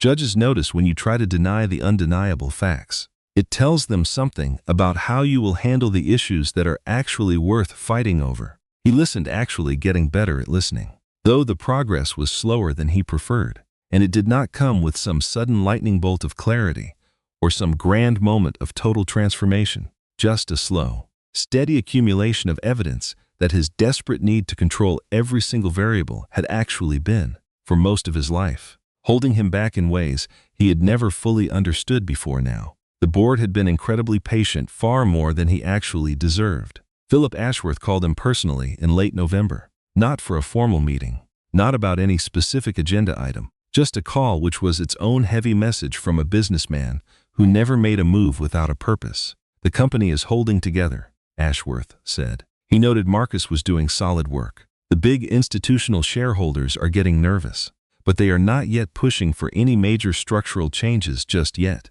Damien asked how long that could last. He said it depended on the SFO inquiry's progress. If it seems like a manageable resolution with some quiet cooperation, a settlement and no trial, the company can survive. But if it goes to full criminal prosecution, the board will be forced to act. Damien knew. Then we have your future role, which the board is set to review, whatever the verdict. Ashworth clarified. Not a complete ouster, just a quiet, temporary shift while this probe remains active. Executive chairman instead of chief executive, Damien muttered. Honestly, he had already expected it. It makes sense. Marcus can handle daily operations. He is already doing it now. Yes, he has. Heavy silence followed. It looks better if you step down on your own terms, instead of just waiting for them to push you out. Damien heard the threat. Choosing meant retaining some control over his own destiny, but waiting meant giving up control entirely. Stepping down was his only choice, not because it felt right, but because he had to face reality of his situation. He called Marcus that very night. Marcus went completely silent on the line before finally speaking his mind. He told Damien honestly, I am ready to lead this company now. I have been ready for years, but understand I never wanted it like this. Damien sighed. That is why I am choosing you. The corporate shakeup came in early December. Damien Holloway stepped back to chairman, leaving Marcus Chen as the new interim chief executive pending board votes. Media coverage was surprisingly quiet despite the storm surrounding Holloway Meridian Group this winter. The Financial Times printed a tiny note detailing the swift leadership change, seemed completely choked by those relentless legal wars. Paul Renwick, the reporter who broke the story, dropped a brief update before chasing after another lead.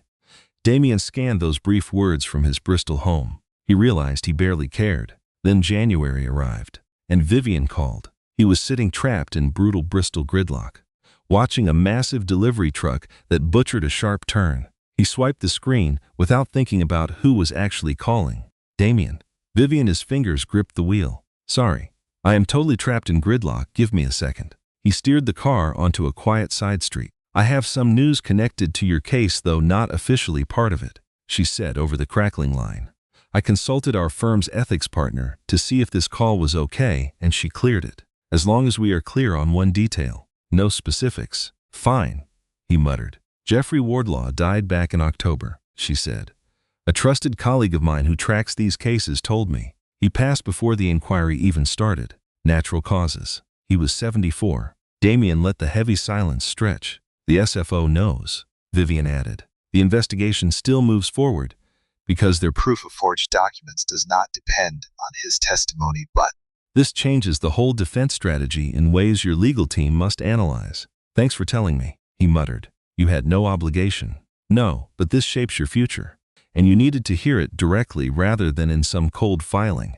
Dead silence. Honestly, that is really all I called to say. Vivian. He stopped speaking. What? He stared through the glass at the narrow side street. Brick townhouses pressed tightly against one another. A stray cat sat balanced on a nearby ledge, watching the street with that quiet, cold indifference that only cats can truly manage. How are you? He finally asked. A simple, heavy question. And he actually meant it. Truly, Vivian fell silent, not her usual strategic pause. This was real, heavy exhaustion. I am tired, she admitted. It has been a long road. Glad we are moving toward a resolution. I will be glad when it is finally over. What happens when it is all over? Just work, she replied. We have 4 other major cases at the firm in different stages. Plus, I took on a new client 2 weeks ago, a woman dealing with a situation that has some real similarities to mine, except she has almost no legal resources to draw on, which makes her entire battle much more complicated. Another long silence. It is work that makes me remember why I still fight. That matters, he murmured, knowing why you do it. Yes, she agreed quietly. I have been trying to figure out what I will do next, he admitted. My executive chairman role is only temporary. Realistically, even if this lawsuit resolves cleanly, I am not going to be running the company in 2 years. Maybe even sooner. What would you do instead? I do not know yet. Honestly, that is the truth. He watched the cat on the stone ledge shift its weight, shifting slowly toward a quiet patch of cold January sun. I am trying not to fill that question with the first easy answer. She let out a soft sound, not quite a laugh, but something close to it. That is a massive adjustment for you.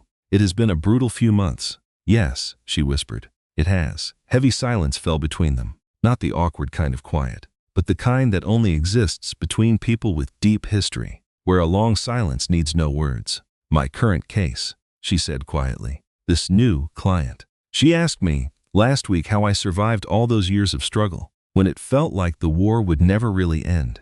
I told her the truth that I was never sure we would actually win.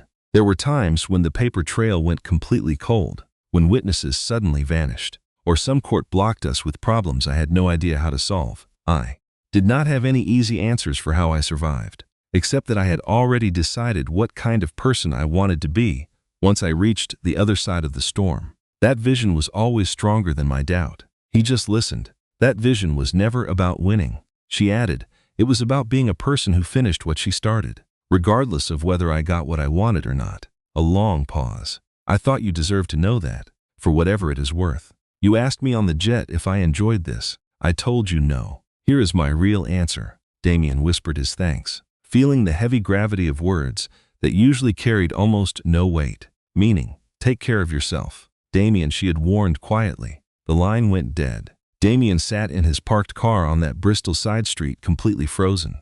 The stray cat had finally slipped away. A heavy truck rumbled past. Somewhere in the city, normal Tuesday life kept moving at its relentless, steady pace, just as it always had, and always would, completely blind to the painful conversation he had just wrapped up. He turned the key, haunted by the future she had described, not about winning, but about finding a way to live with integrity. Damien had spent his life building a golden image of absolute victory, never pausing to ask what kind of man he was creating in the process. The empire, the pristine reputation, those hidden offshore accounts, the fake signature, none of it felt, in those frantic moments, like he was slowly constructing a cold, deeply dishonest type of man. It just felt like solving crises, protecting his vast empire, pushing forward. But those cold calculations had created a man who stood Exhibit K that freezing November morning in Paris, with absolutely no defense. Now he drove back to his empty Bristol apartment, utterly hollowed. The civil lawsuit finally reached a negotiated settlement by March. It was hardly the victory Damien really wanted. But since he wasn't calling the shots anymore, it was, as Helena Ware said, the best. It was a realistic outcome. The final agreement demanded the return of £38 million to Vivian Mercer, far below those early, highly conservative valuations of $43 million, because assets had little value during the brutal lawsuit and agonizing negotiations that her powerhouse legal team ultimately deemed acceptable to sign. The Singapore and Cayman accounts were liquidated through a grueling court process lasting 11 weeks, requiring 3 separate international filings. Worse for him, it demanded a full, written public confession, an admission that Holloway Meridian was actually co-founded by both Vivian Mercer and Damien Holloway, and her contribution had been systematically erased before the 2019 public offering, and her work there from 2013 to 2019 was absolutely vital. That exact clause was completely non-negotiable for Vivian's camp. Fitch tried twice to scratch it from the final paperwork. Vivian's powerhouse lawyer, a woman named Claire Ashby, whom Damien never met but whose reputation was terrifying, was notoriously hard to shake once she locked her sights on a goal. She said no twice, refusing to even discuss it. Period. Damien told Fitch to sign it. His lawyer had warned him. "You understand this is permanent public record." "Right." Damien nodded. "I know. It's true. It belongs in the record." Fitch stared at him in silence before speaking. "Fine," he muttered, moving on. The court filing finally went public. It dropped on a rainy Thursday in March, written in cold, formal, legal terms, the kind that drains away every drop of raw human drama and turns the most explosive secrets into a kind of dull, quiet administrative routine. Holloway Meridian Group put out a quiet, parallel statement through their public relations team. Marcus personally approved it, and Damien had drafted every word himself, a rare move. That early draft had gone through 4 agonizing revisions before Marcus finally deemed it ready. The statement was short. It acknowledged the court findings and confirmed the co-founder record, stating the firm was fully committed to accurate portrayals of their complicated history moving forward, showing absolutely no defensiveness about the past. The text never said Damien was sorry, because a cold corporate release is no place for real remorse. He knew that painful debt had to be paid in other ways. The media ran with it for 2 days. Harsh editorials hit the Financial Times and The Guardian. A business school professor, quoted in one piece, noted that this case would become a classic case study in future debates on co-founder rights and corporate disclosure in high-stakes business. Paul Renwick penned 8 paragraphs this time, 5 more than his usual brief transition pieces, and Damien read it without much pain. The SFO investigation remained active. Helena was handling it. After Wardlaw died, the evidence shifted, making a criminal case look pretty uncertain, though not impossible. She expected a final resolution, one way or another strike before the year ended. He carried the heavy weight of constant doubt, living with it like a chronic disease, never quite at peace, but avoiding the daily friction that makes the pain so much worse. Then he saw Sabrina that April, totally unexpected, completely unplanned. London business meetings brought him there, and she walked right into the same Marylebone bistro where he was sitting with Fitch. A terrifying, bizarre coincidence, but London can feel so much smaller than expected, constantly colliding lives without warning. She sat eating with a woman he did not know, right at a corner table near the window. She spotted him first and gave a tiny nod. Cold, polite recognition and nothing more. He nodded back, and they both returned to their isolated lives. When he finally stood up to leave, later stepping away, while she stayed at her table, she locked eyes with him and held them for a second. There was no anger there, just a heavy stare of absolute, quiet truth, the brutal price of having spent 14 long months loving someone, only to discover on a single flight that their entire world was a beautiful lie. He nodded slowly, trying to send a silent message through the noise. "I am so sorry. Please just take care of yourself." She offered a faint smile that he chose to accept as a quiet release. He walked out onto cool Marylebone Street and breathed in the damp April night air, the soft breeze that makes London tolerable after winter. It was not warm exactly, but no longer freezing cold, leaving behind a quiet promise that things were finally changing. His mind replayed those 14 months. Sabrina had always been highly practical, in the precise way he approached his own her. They had both spent exploiting each other for years, and neither of them walked away looking clean.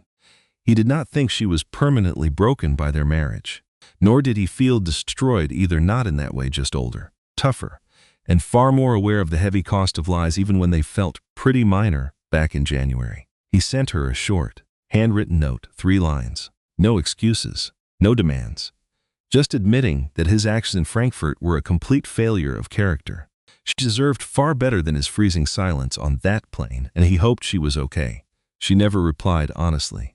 That was the right call, and he knew it the second he sent it. Some silences are earned. Then, in May, Vivian made her move publicly. He spotted it in the Financial Times, a tiny column in the legal section, not front-page news. But the right power players definitely noticed. The Mercer Foundation for Economic Justice and Family Law, a global reach funded entirely by her civil settlement and backed by 2 massive institutional grants that the paper called substantial, without naming any exact figures. Their mission, representing betrayed spouses, mostly wealthy wives, whose financial contributions to their husbands' empires were systematically erased through hidden assets, doctored paperwork, and forced settlements. Cruel tactics.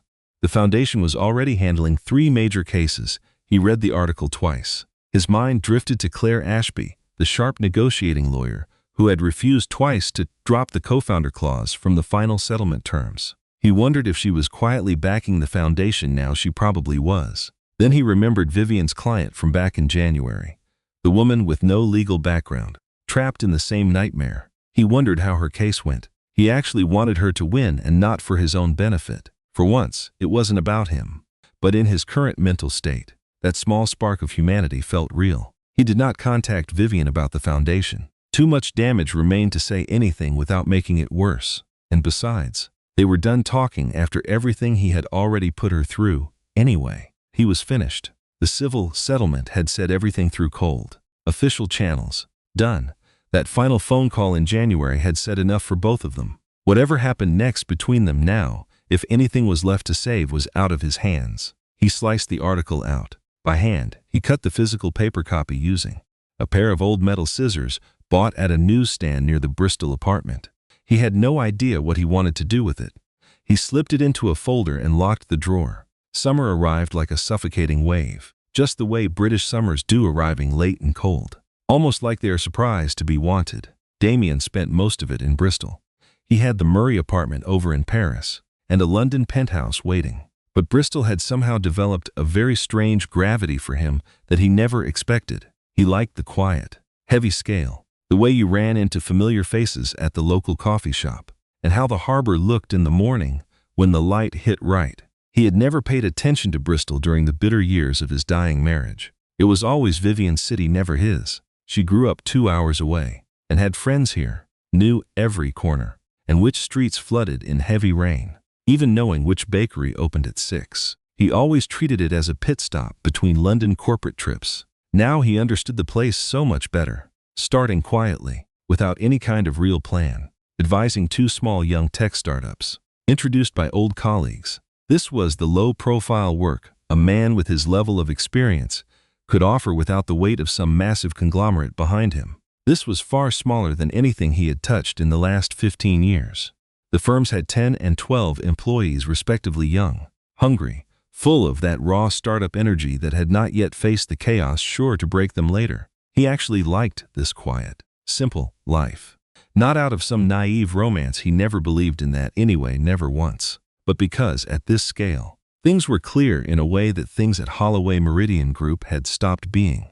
It took years before he finally noticed. You could track every single moving piece. You could talk directly to everyone involved. If something went wrong, you could trace it straight back to start without needing a forensic accountant. He was incredibly careful about how he managed both businesses. He laid out his entire messy legal crisis, the SFO investigation, that civil settlement, that entire co-founder disaster. He handed over the public facts, then shared even more crucial detail, because they deserved to make an informed choice about keeping him around, and because he had decided, sometime during those dark months after November, that actually telling people the truth so they could choose for themselves was a rule he had to follow, even when it cut incredibly deep, painful, amazingly. Both companies still wanted to keep him on. He questioned their sanity for doing so, but he felt incredibly grateful. Still, the SFO inquiry finally wrapped up that September.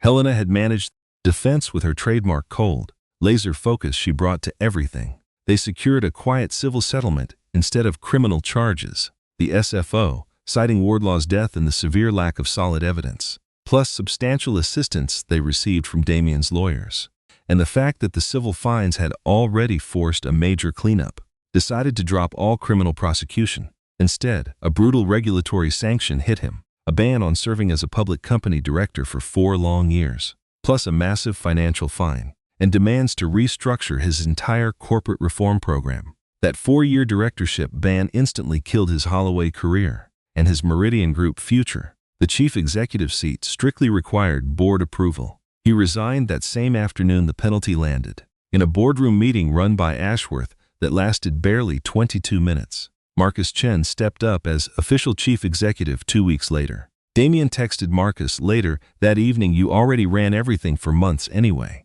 Glad to make it official. Just avoid my mistakes." Marcus replied, "I won't. Your choices are well documented and easy to avoid." That actually made Damien laugh out loud. Sitting alone in his quiet Bristol flat, at a small table with windows open to the cold autumn breeze, his laugh was real, coming from a dark place that understood that grim brand of humor shared only by survivors who had survived the same heavy storm together and crawled out the other side changed, but far from broken. He stared at the bare table, remembering what he once told Helena Ware at their first meeting. That quiet session.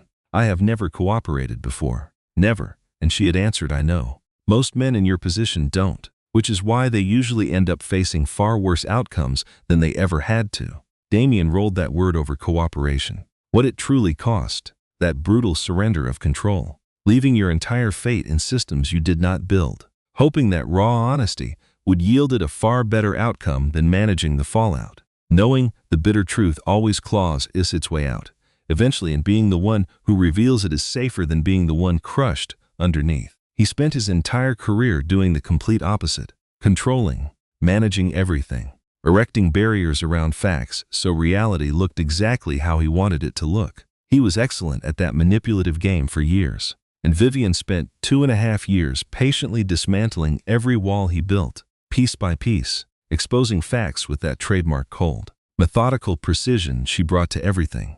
Not because she wanted to destroy him, she made that very clear, and he actually believed her. See, those grand structures sat on pure lies, and lies always have a habit of demanding exhausting daily maintenance, and eventually the person carrying them grows tired, gets sloppy, or both, while a patient observer waits right there for that very first brick to fall. He remembered what she told her new lawyer about surviving during that relentless, brutal investigation. Winning was never her focus. It was about being the one who finished the job completely. He lacked that kind of vision. Finally, he admitted that to himself. He was caught somewhere in between, trying to find his own path. A life he actually wanted to live looked like what kind of man he truly wanted to become, than the hollow shadow he had built, while chasing and securing everything else. Tonight he had absolutely no answers, only the crushing, suffocating weight of his personal choices. Sitting alone in the dark, completely unable to escape the consequences. This was easily the most brutal realization he had to face regarding his broken life. Wealthy men walk through this cold world, believing that everything they build, the endless fortunes, the prestigious high status, and the absolute weight of their name, forms a permanent, completely unbreakable shield, a fortress. They assume that once they conquer the top, it holds a solid load-bearing foundation that never shatters, regardless of their dark mistakes. Yes, Damien Holloway was once one of those arrogant elites. Now, standing on the ruins of his collapse, he realized that belief was not completely false. Parts of his massive empire did survive the storm.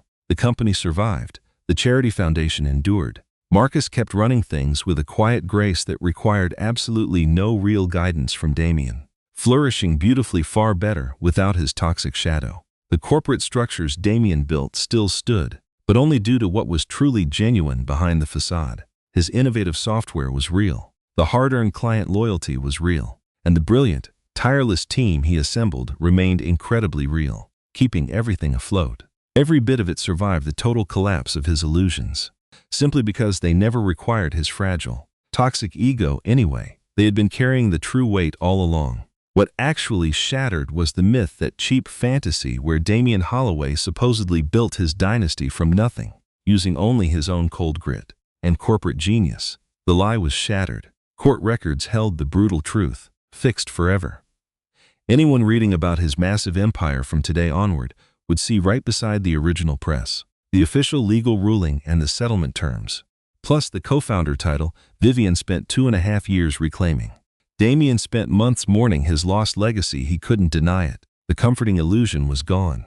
It had been his shield, protecting his deeply bruised pride in a highly flattering way, letting him ignore some very ugly truths about his own life. But the mourning was over. Not because he found something better to replace it. He hadn't. At least, not entirely.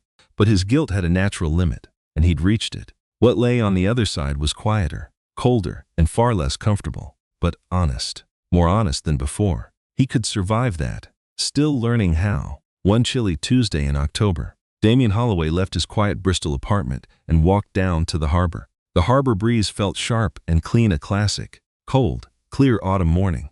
Cold sunlight made the world look as though it had been recently restored. The very edges of the world were sharp, the colors incredibly deep. He bought coffee from a shop he visited every day for 3 months, where the barista already knew his exact order, then sat on a bench by the water. He watched a small boat steer through the harbor. A wind-whipped kite danced wildly near a man. His dog sniffed at something odd in the freezing waves, pulling him forward with sudden and intense focus, as if nothing else mattered. The dog knew. He thought of Vivian. Not that bitter lawsuit. Not the massive settlement.